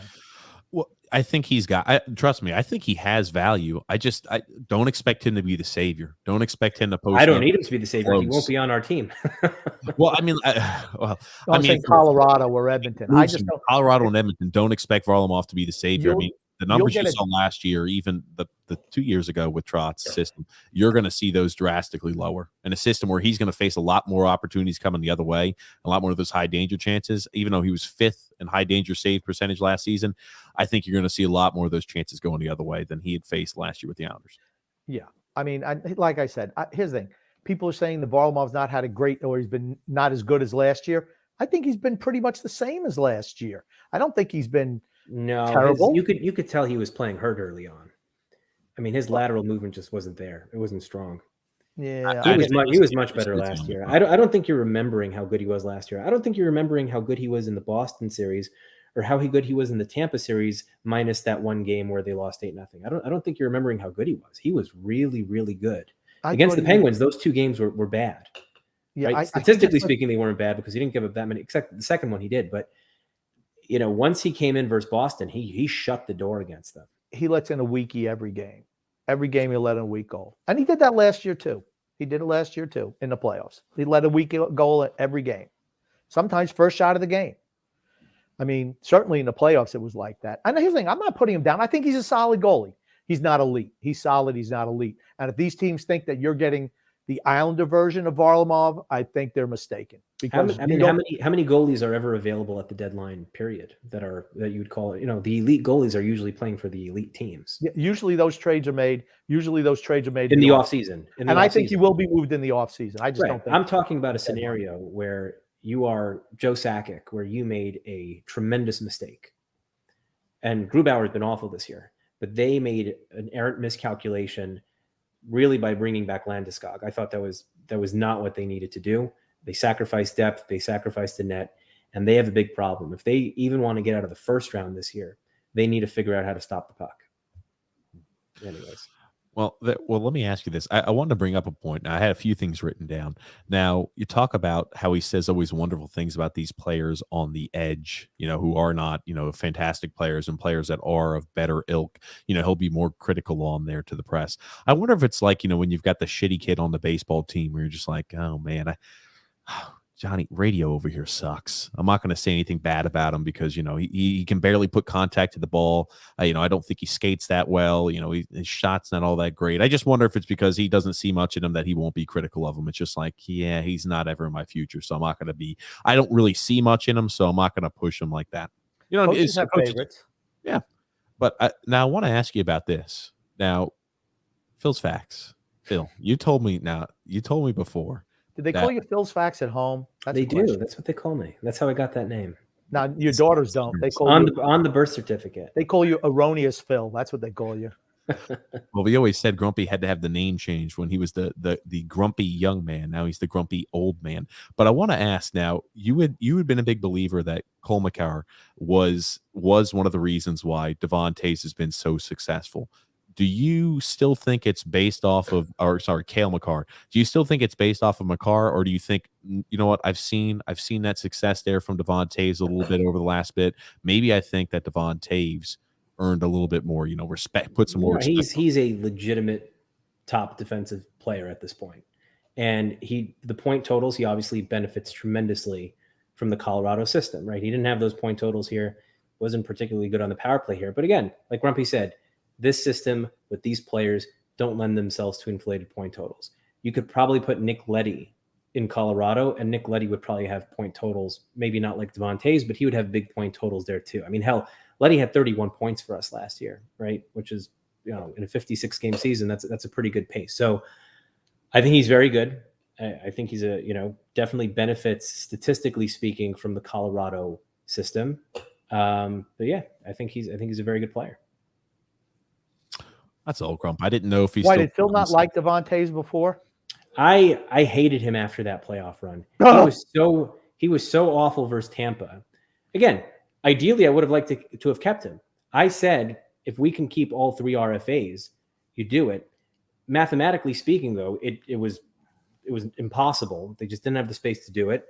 And the 2 more priority RFAs were Pulock and Barzal.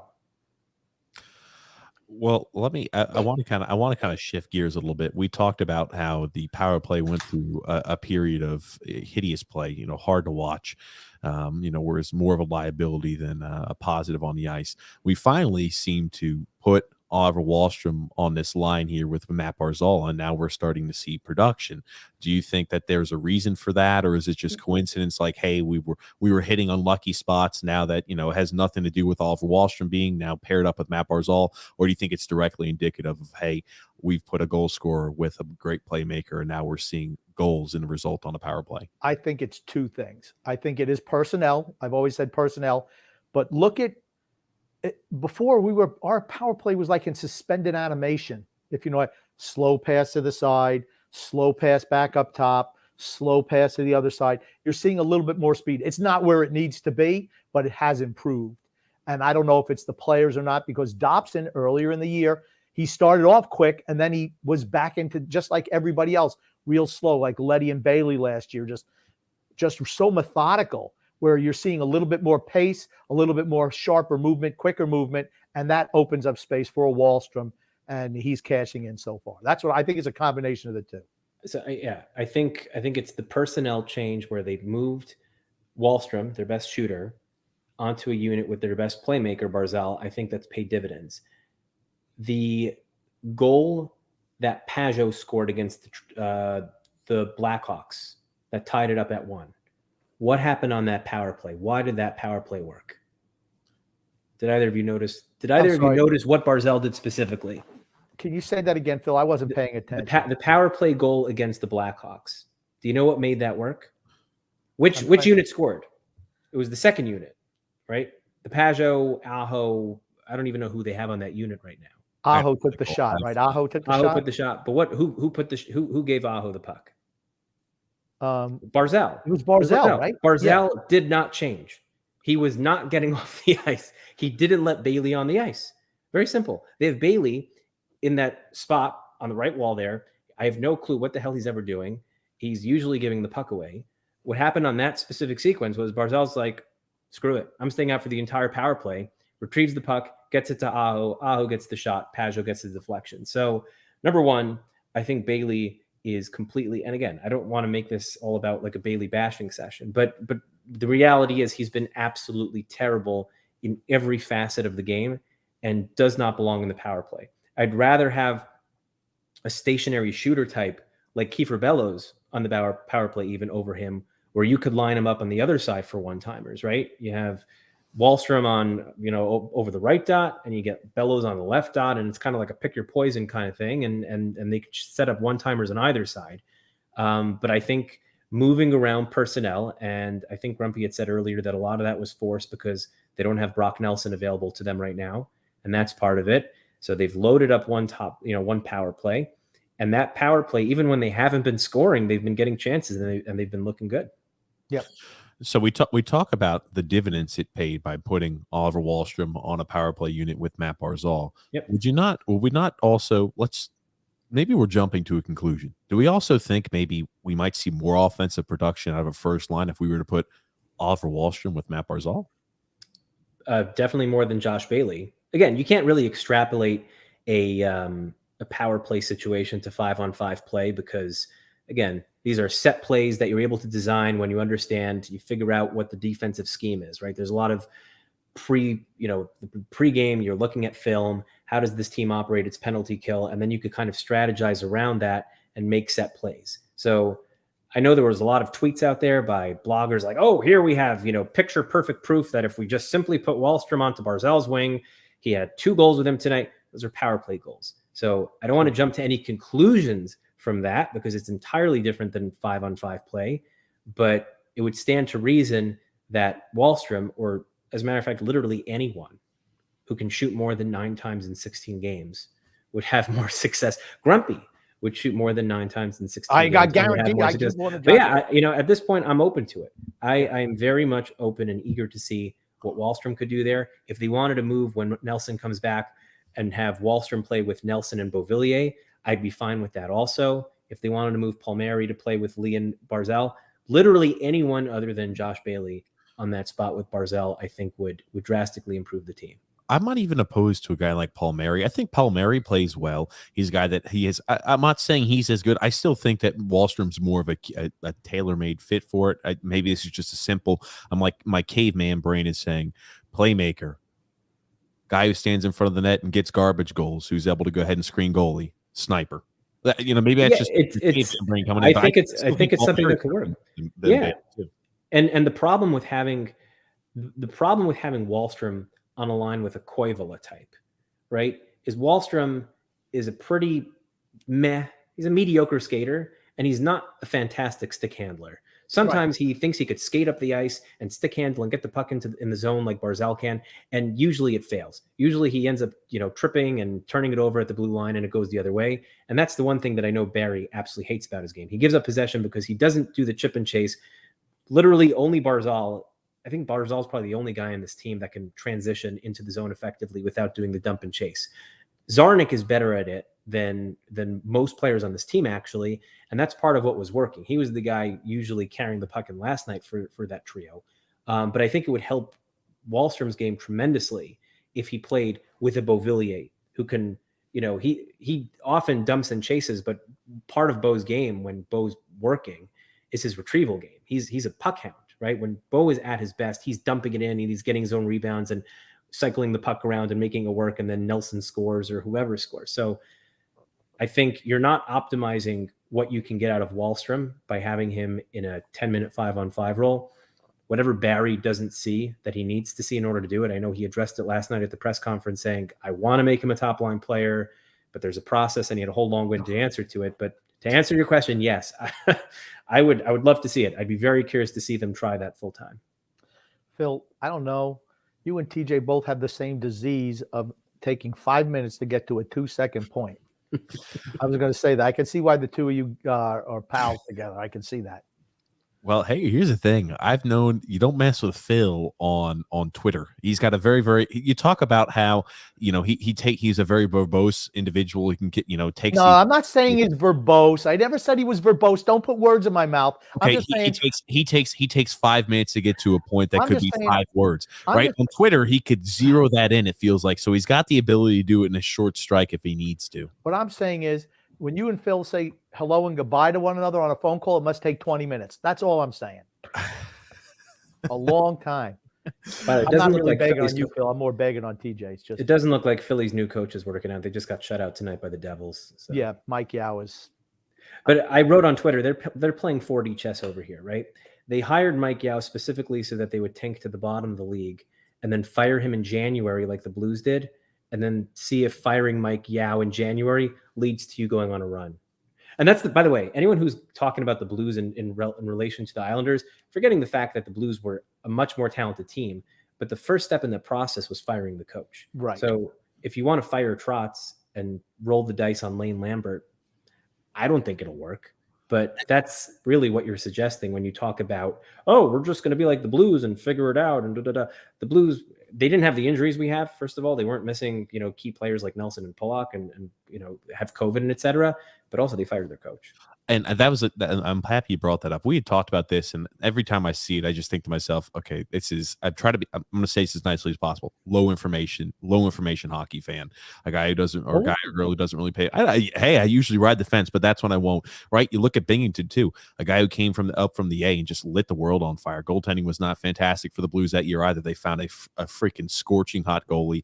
They changed coaches. There were a lot of different items that really propelled them forward. It's not like our goaltending has been bad. It's been our scoring. I don't think we're going to find one guy who says, oh, terrific, now we're going to be able to score. Hey, he's going to be a 50 goal scorer for it this year. It's not going to be like a change like that overnight. And we're not getting rid of Barry Trotz. No, yeah, we're not getting rid of but the Islanders, right? But the Islanders wouldn't start winning on the basis of that, though. They wouldn't start winning on the basis of all of a sudden being able to score 4 goals. They would win on the basis of being able to score 3 goals and 2 goals and limit the opponent to 1 like they did versus Pittsburgh. The issue on that 8-game stretch was they only scored 7 goals. They don't need to score 28 goals in 7 games. They need to score 20 goals in 7 games. And that's how you would win. So are they capable of that? They're capable of it. It's just they haven't shown this particular season that there's evidence that they can carry that for a particularly long stretch. And that's where I'm skeptical about it. Are they down and dead? They're not dead, but they're not in good shape. They're on life support. They're on life support. They're on life support. Noah Dobson essentially took a defibrillator with 2.3 seconds left in that Chicago game and injected a little bit. He brought in some O negative and he hooked it in and he saved a point and gave them some momentum, even though they lost in a shootout, and then they won in Ottawa. So if they end up turning something around and start ripping off wins, and by February they're 2 points out or something, circle the Noah Dobson goal, because that will have been the biggest turning point in this process. That goal was like in Pulp Fiction, Travolta hit Numa Thurman with the adrenaline shot in the heart. That's what it was like. Explain it to me, Grump. I don't Okay. Know. All right. John Travolta was a hitman. Oh, gosh, the fact that I have to explain Pulp Fiction to you, I can't go through the whole thing. Okay. Long story short. Give me the down and dirty quick, Grump. Marcellus Wallace, who was played by Ving Rhames, asked John Travolta, who was Vincent Vega, to take out his girlfriend on a date. So they have a long-spirited conversation. John Travolta was a heroin addict in the movie. She goes to the bathroom after dropping her off at home, and all of a sudden she sees, oh, this looks like cocaine. I'm going to snort some. It's heroin, and she's ODing. So John Travolta calls Eric Stoltz, who was his supplier, and he's he's like, "Oh, I'm Overdose driving over on here. heroin, needed I'm a telling you, don't stop talking. You want me to That's all we explain? I'm needed. explaining it."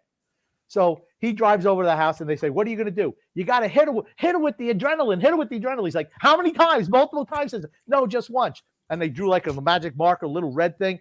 Wham! And all of a sudden she's she woke up, man, because she was bum tripping. So yeah, that's what happened. Oh, good Christ. That's what Noah Dobson scoring that goal is like, getting the adrenaline shot from John Travolta to Uma Thurman in Pulp Fiction. Thank you. Well, let me ask you this too. I know we haven't covered it on this show. We've talked about it a little bit. Jean-Gabriel Pageau, and again, he showed signs of life.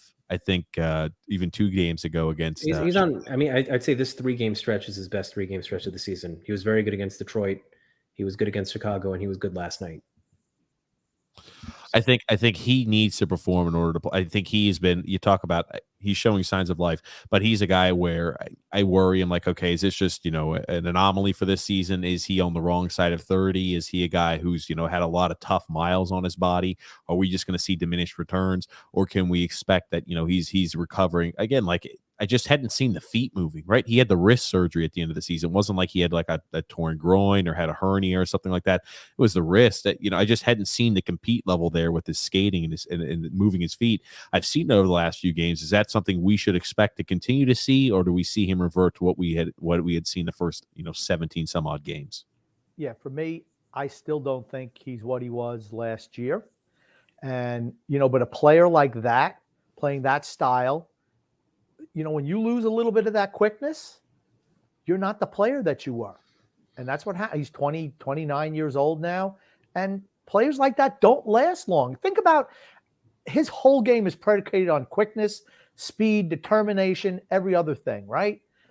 It's not like he has the physical skill set. And I like JG Pageau. Everyone knows that.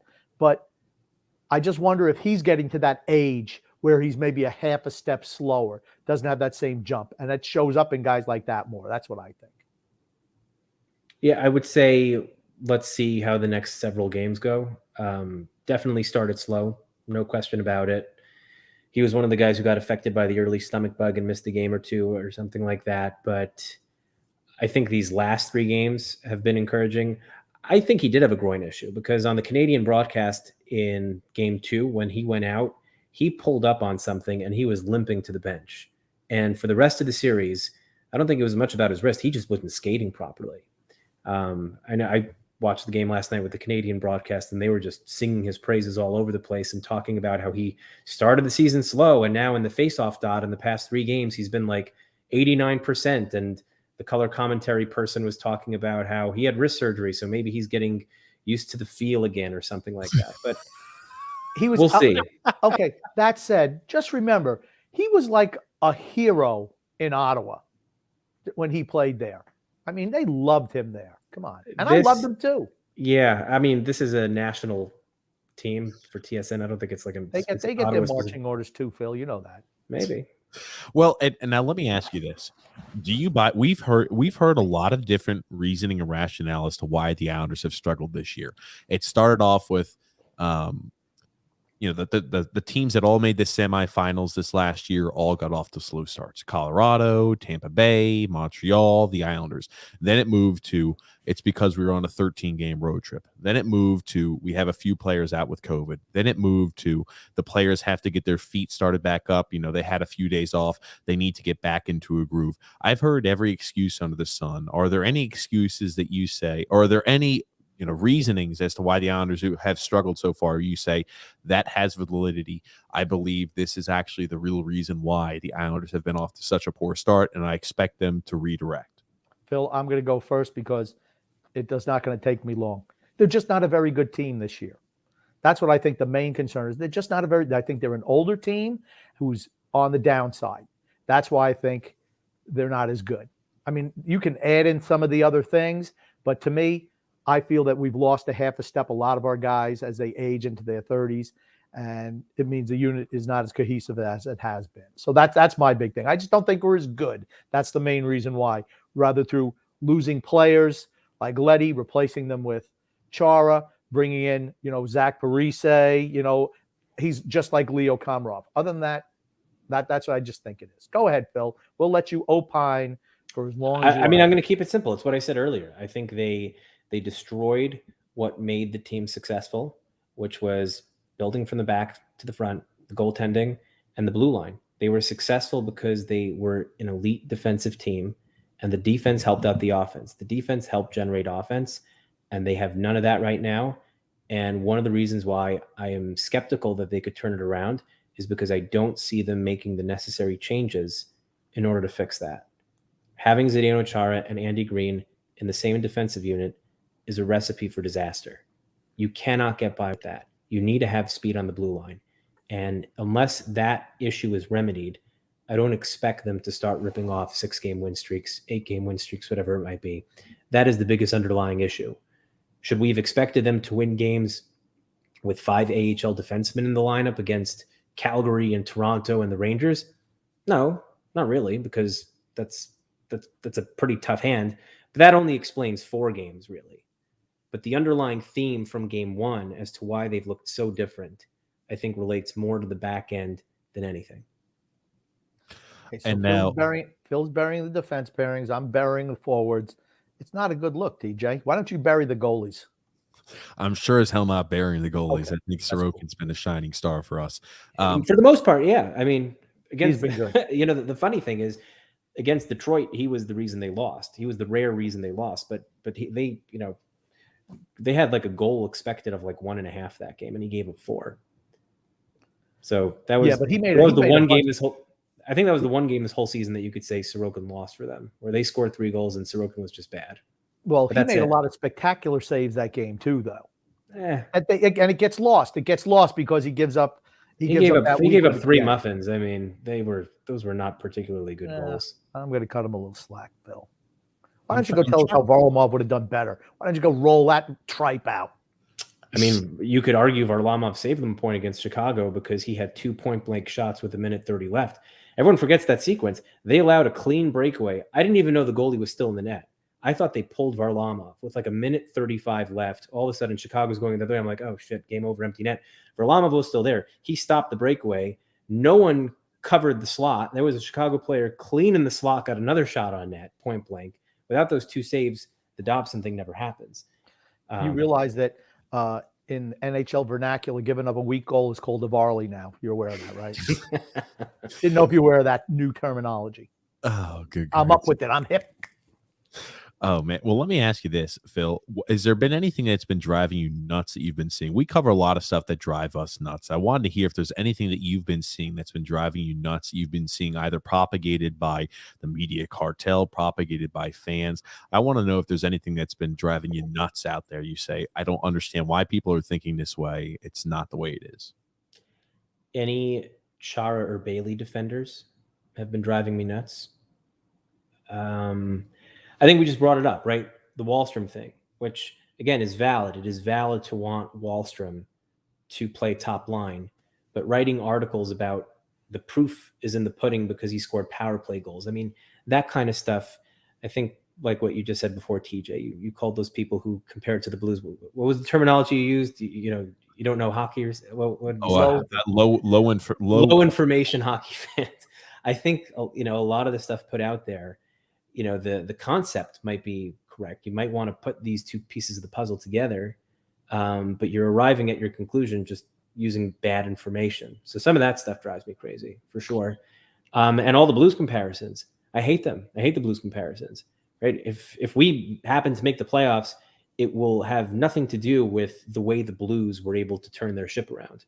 It'll be because we made a conscious decision to start sitting some of the veterans like Chara for younger players and more appropriate players like Salo, right? I wouldn't think about making a trade right now. If they were 5 games above 500 right now, I'd probably say, let's go ask Arizona about the price on Gostisbehere or someone like that. Right now, there's no. Please, he wouldn't. Barry Trotz, I think he would spontaneously combust if they had Gostisbehere on this team. You're probably right. Although he's been very good defensively for Arizona too. He hasn't only been. How can you tell? Because everyone else is so bad and he's just not. Okay. That doesn't mean he's good defensively. He's like I said, it's like saying that TJ's a great host because all the other Islander podcasts are suck. so bad that makes TJ look like Oh, something else driving me crazy. All the Chychrun talk. People saying that we can't trade Ratu for Chychrun. If Arizona were to offer you Chychrun, there is no untouchable in the entire Islanders prospect system. I would trade Ratu, DeFore. I would trade all of them for Jacob Chychrun as a matter. There is no untouchable. Matt Barzal, Noah Dobson, Oliver Wahlstrom.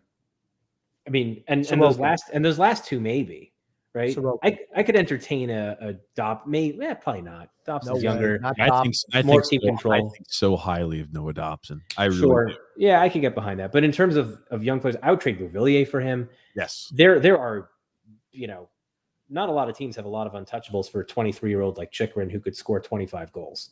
I mean, it's like having Austin Matthews on the blue line. That guy just buries it. He would not do that here with us. See, that's the whole thing.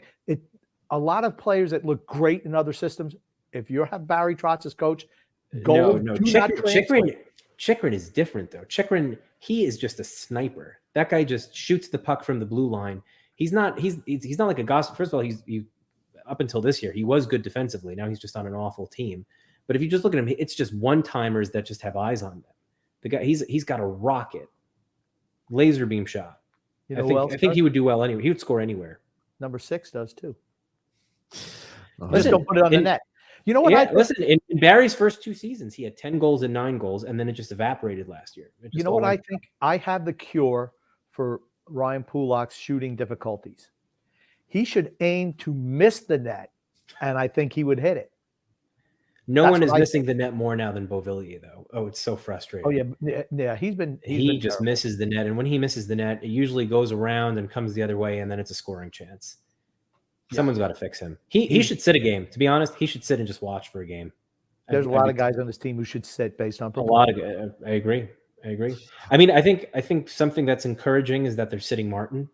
Right, Barry said Martin's available before the Ottawa game, and I think everyone expected to see Martin back. And all of a sudden, they released the line combos, and Martin's in the press box. I'm not sure that they intend on playing Martin for more than 40 to 50 games this year, if even that. If Johnston plays serviceable, well, when Cizikas comes back, I think Johnston probably just comes out. To me, your most optimal fourth line at this point is probably Parise with Cizikas and Clutterbuck. And on your third line, you probably have some combination of Bellows, Pajot. Well, this is assuming full health. Bellows, Pajot, Wahlstrom, or Bellows, Pajot, Palmieri, or Bellows, Pajot, whatever you want to do there.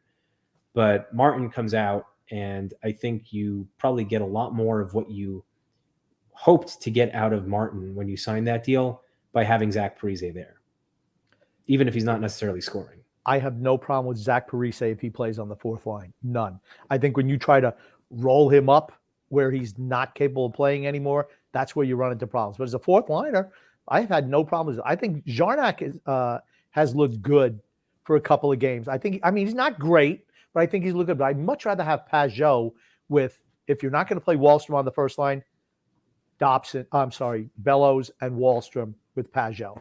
I think I'd love that as a third line. The second line kind of is what it is, and you're still missing a first line winger any way you look at it.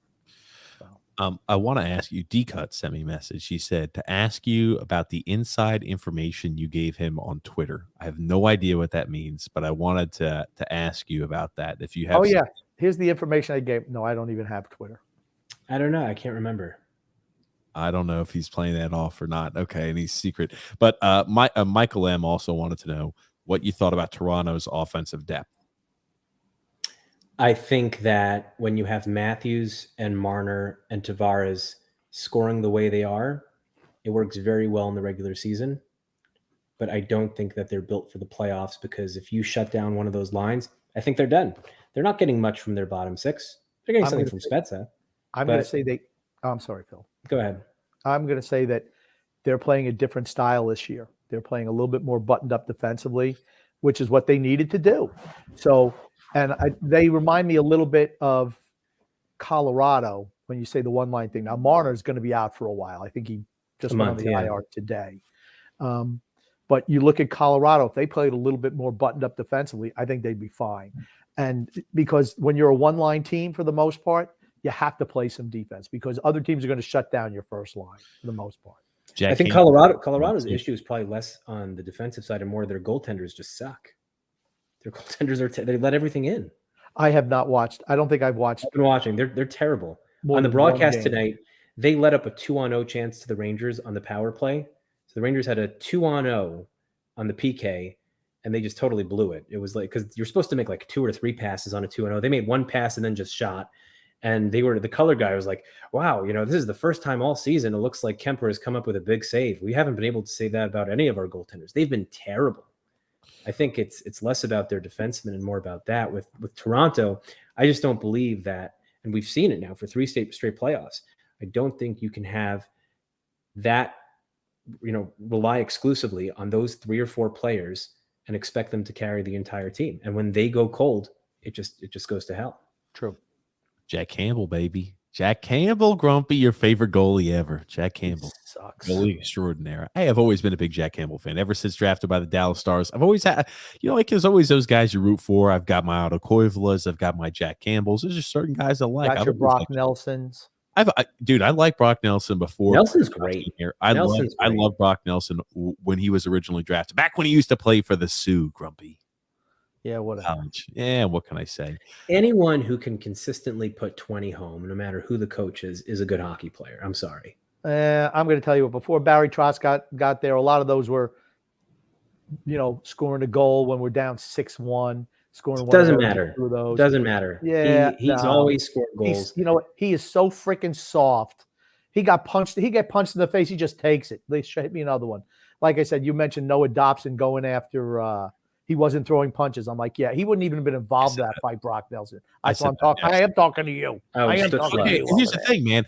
All I said was for Noah Dobson. I said, no, you're young, but next time I want you to throw a freaking punch. I said, you're standing there. You've got the size advantage. You have not only you're taller, you're stronger, you're bigger than the guy, and you're just standing there like a practice dummy, just getting beating the living shit out of. I said, just throw a few punches, my friend. I said, I need to see a little bit more aggression. I love Noah Dobson. I need to see a little bit more aggression. Okay. Flair He out went there. in and stuck up for Villiers. You want to know how Brock Nelson throws a punch? Like this. That's how Noah Dobson was throwing punches. All he did was step in and take and say, here, go punch the living shit out of me. Brock Nelson just would have admitted and just said, no, I'm not going to give myself. The reason why his name is Croc Nelson. There's a reason. You I earn names like that. Jesus. He's a good All player. right, TJ's ultimately going to cut bait with Koivula. He'll cut bait with Koivula soon, but Not yet. Well, here's the thing. Koivula is what he is. He's probably going to go over to Europe, right? Because he's on that 1 year. Oh, sounds like he's cutting bait right now with Phil here. No, he's going to go over. Seriously, what's best case scenario for him? Why the hell would I stick around here and play in the A if I could just go back over to Europe, enjoy the larger ice surface, be back home? I'm sure he's not saying, hey, I love the United States, going to be here forever. Go back home, go play in Europe and enjoy yourself. Why not? Well, He's going to be the guy there too. He'll put up points in droves and he'll play a top 6 role instead of playing in Bridgeport. Wouldn't his limited skating ability be more of a detriment over in Europe? I've never quite. Thank you very much. Next point. No. Trust me, I've never quite understood that, but people say I've never either. The slower players do better in Europe. I don't know why.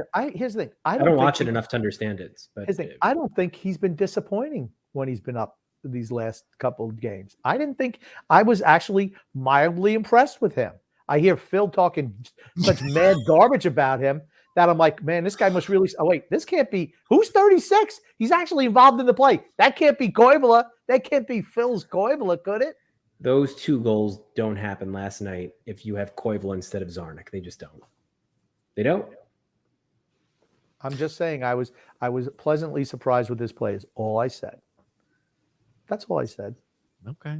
Here's the thing, I think he's better than Casey Zizekas at this stage. Talk about a bad contract. How's that one going to age? It's not aging well. It's not aging well. But we talked about the finite window. If you That shit don't was make, drawn on parchment paper. I know we talked about it a little earlier, right? Retool versus rebuild. I'm a big believer of you have to retool. I think there are certain guys you can get rid of. You can get rid of certain parts and still move the team forward.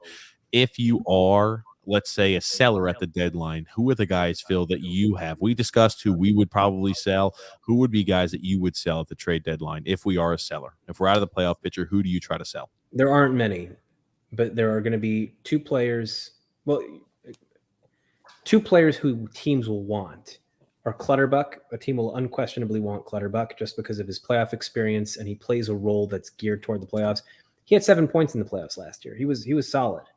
So what could you get for him? A 4th rounder? And the other one would be Parise, just because he's played over 100 playoff games, right? Like Eric Stahl, who was cooked beyond belief last year, Montreal gave up a 3rd and a 5th for him because they wanted him for the playoffs. So a team is going to find value in that with Parise. And those are 2 players that I automatically move if we're selling off pieces. I don't know if there's a market for Andy Green or Zdeno Chara. Again, experienced veteran defenseman. Chara's won a cup. Maybe someone will want that in the room as a 7th D, just like we did with, remind me that guy's name again. Colburn. Thank you. Maybe someone will give a 6th or 7th round pick for Chara. And Andy Green is simply going to be a decision if Lou wants to move him because of the relationship. If Green tells him, you know what, we've had this long relationship, don't screw me like this and send me some random place away from my family, I just don't think he's going to do it. I don't know if there would be a market for that, but those are the 4. Josh Bailey is not a deadline move. No one's trading for him at the deadline. I don't think any team will think he adds value. At this point, with the way he's playing, that's probably a negative trade asset.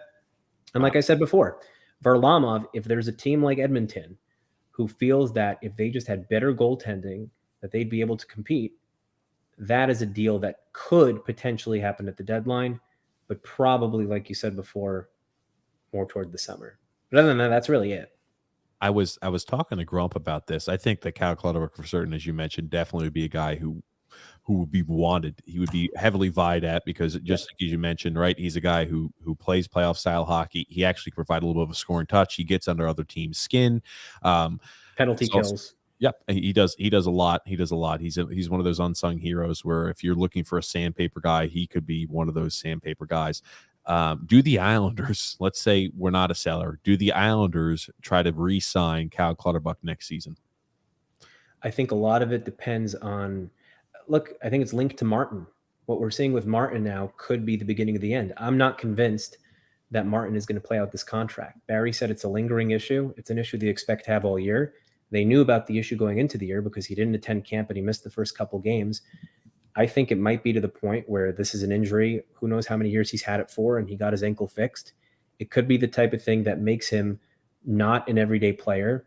And I'm not sure that Martin's going to stick around to sit in the press box as an extra forward or go to the AHL for that matter if they decide to wave him down there. And that's probably a conversation that they're going to have as the season goes along, if things don't go well, and certainly in the offseason. And a decision will be made between them and Martin as to whether or not Martin just simply hangs it up. Because, I mean, he's only on $1.5 million.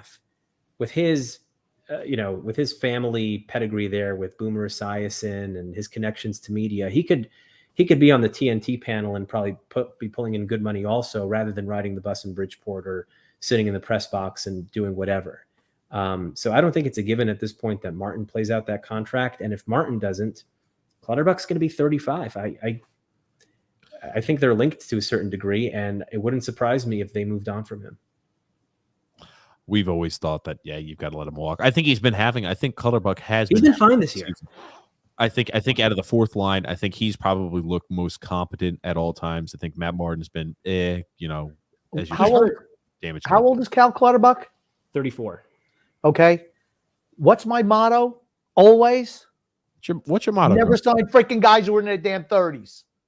Particularly 4th liners. Sorry. Bye-bye. Love you, Cal. See you later. He gave you some inside information on somebody's burner account on Twitter. Oh, I forget about that one already.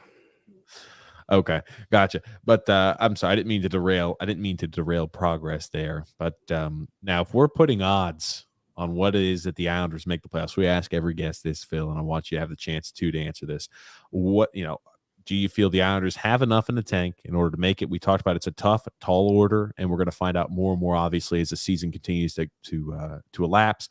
But as of today, do you feel confident the Islanders are going to make the playoffs?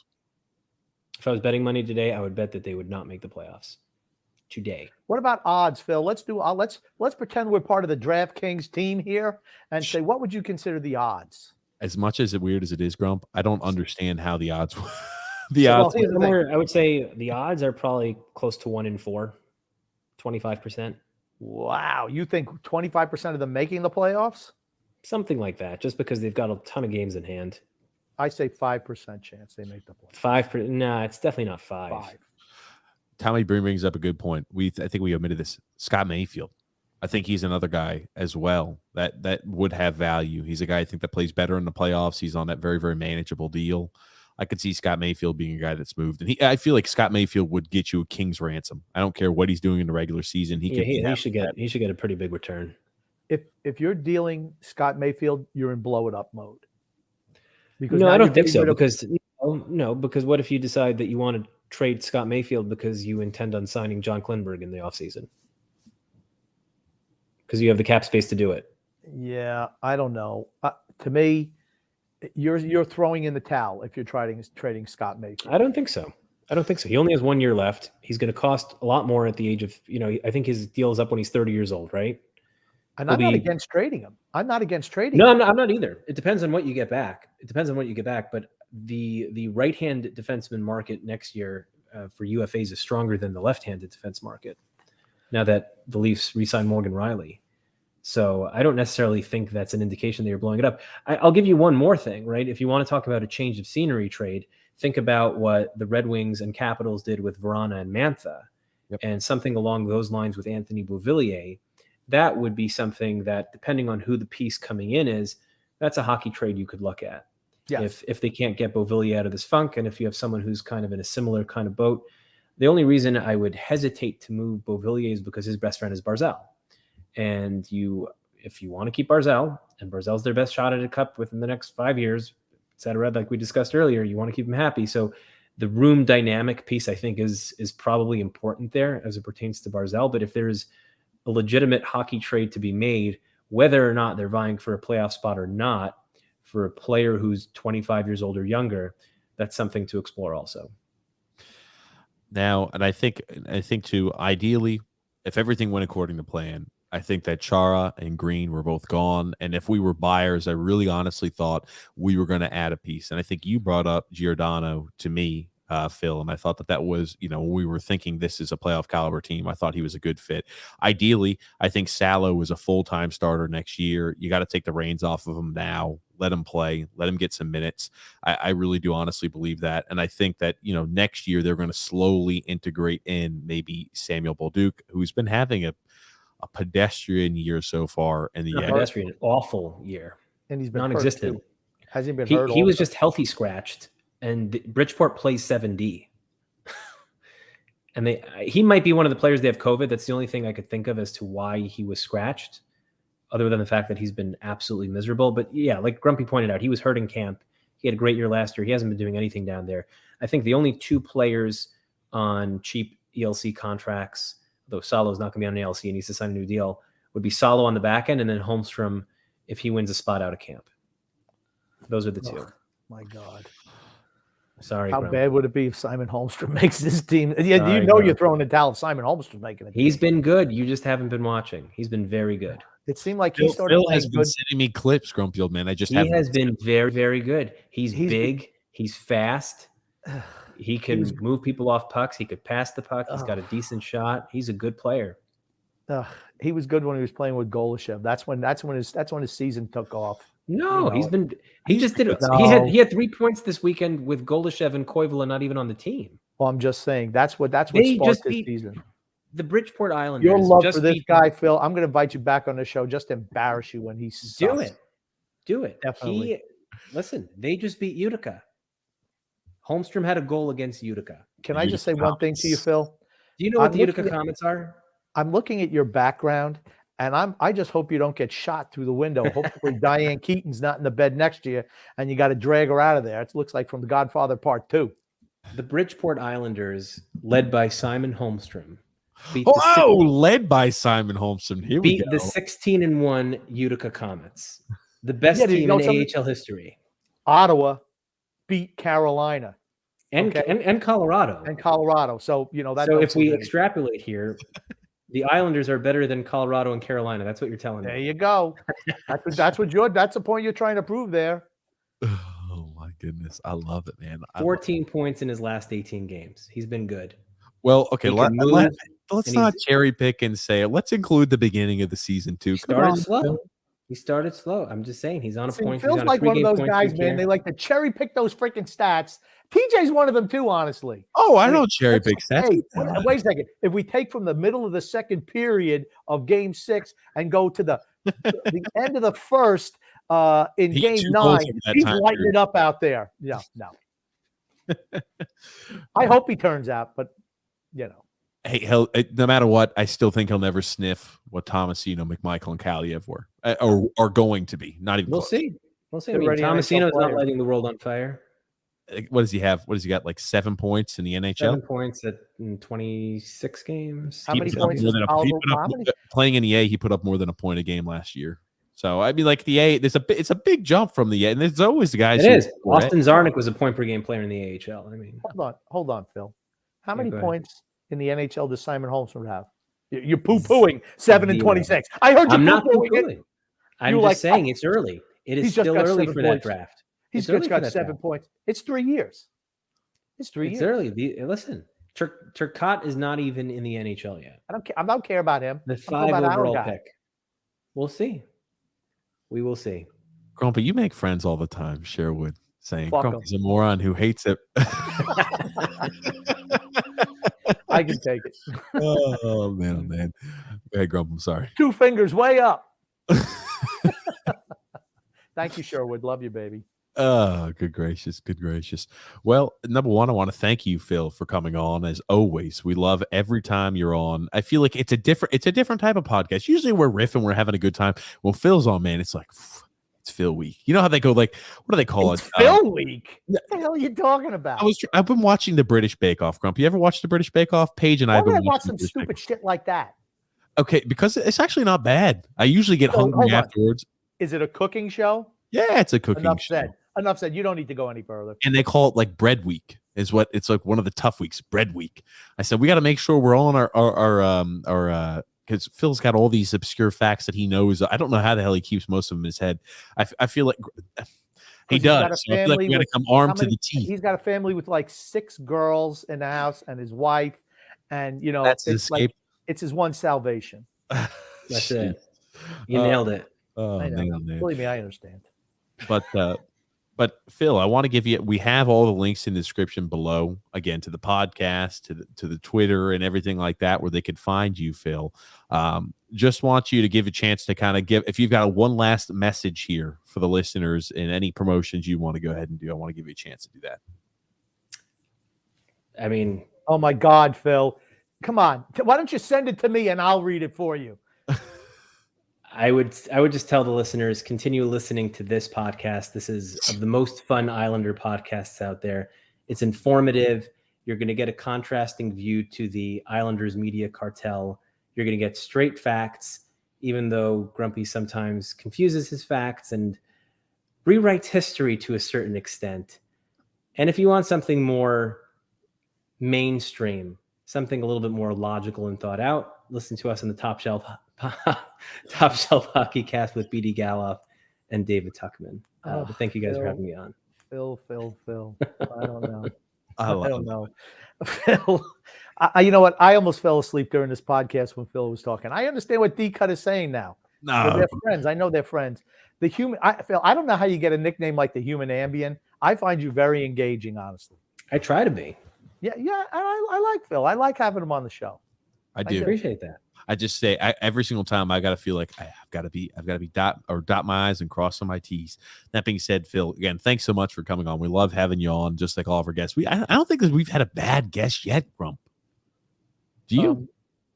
Well, no, I guess not. Well, Phil, I mean, I'm going to wait till he's off the podcast before I dump on him, right? So, I mean, here's the thing. You know, TJ's afraid of dotting his I's and crossing his T's. I just change the damn letter structure when Phil comes on. I don't care. It doesn't matter to me. Just when he thinks he knows, just when he thinks he has all the answers, I change the questions. That's just the way it goes. Grumpy's keep game moving. is always the same. Roddy Piper. That's from Roddy Piper. That was on my own. So sorry. Just to go back to the CM Punk dumping on the Islanders.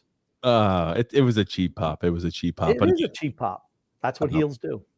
But thanks so much, guys, for tuning in and listening to this podcast. Again, I want to thank you, Phil, and thank you, Grumpy Old Man, for being on here, committing your time and to talking a little Islanders hockey. Grump, I know there's something you always say at the end of every podcast, isn't there? Yeah. And I just seriously, I want to say thanks, Phil, for being on today. Great show as always. And we do enjoy having you on here, all kidding aside. But yes, I just want to say love and laughter to everyone who listens. And even those who don't, from TJ and the Grumpy Old Man, and I'll even throw Phil in there. I don't know if he loves anybody, but I'm going to say that he will on this podcast. There it is. Thanks so much again, guys. Thank you for tuning in. We'll be going. Grump, they play tomorrow, the Islanders. When's the next? Did the Islanders play on? Yeah, I'm sorry, Grump. I screwed up the ending. We'll go live. We'll be live during the Devils game on Saturday. It's gonna be 7:30 Eastern Standard Time, and then we'll be doing our podcast there afterwards. So if you want to listen to a little bit of alternate commentary. Yeah, I'm sorry, it's at the end. I'll screw up a million times at the end. But alternate commentary during the game. Yeah, check out the live stream we do. People have enjoyed it. We enjoy it. Grumpy's only had about 4 or 5 really, crazy outbursts through it. But I think, as Bailey continues to get more and more ice time, and as he sees him out there on the ice, he'll continue to be very bombastic. But thank you again, everybody, for listening, and thank you again, Phil and Grumpy Old Man.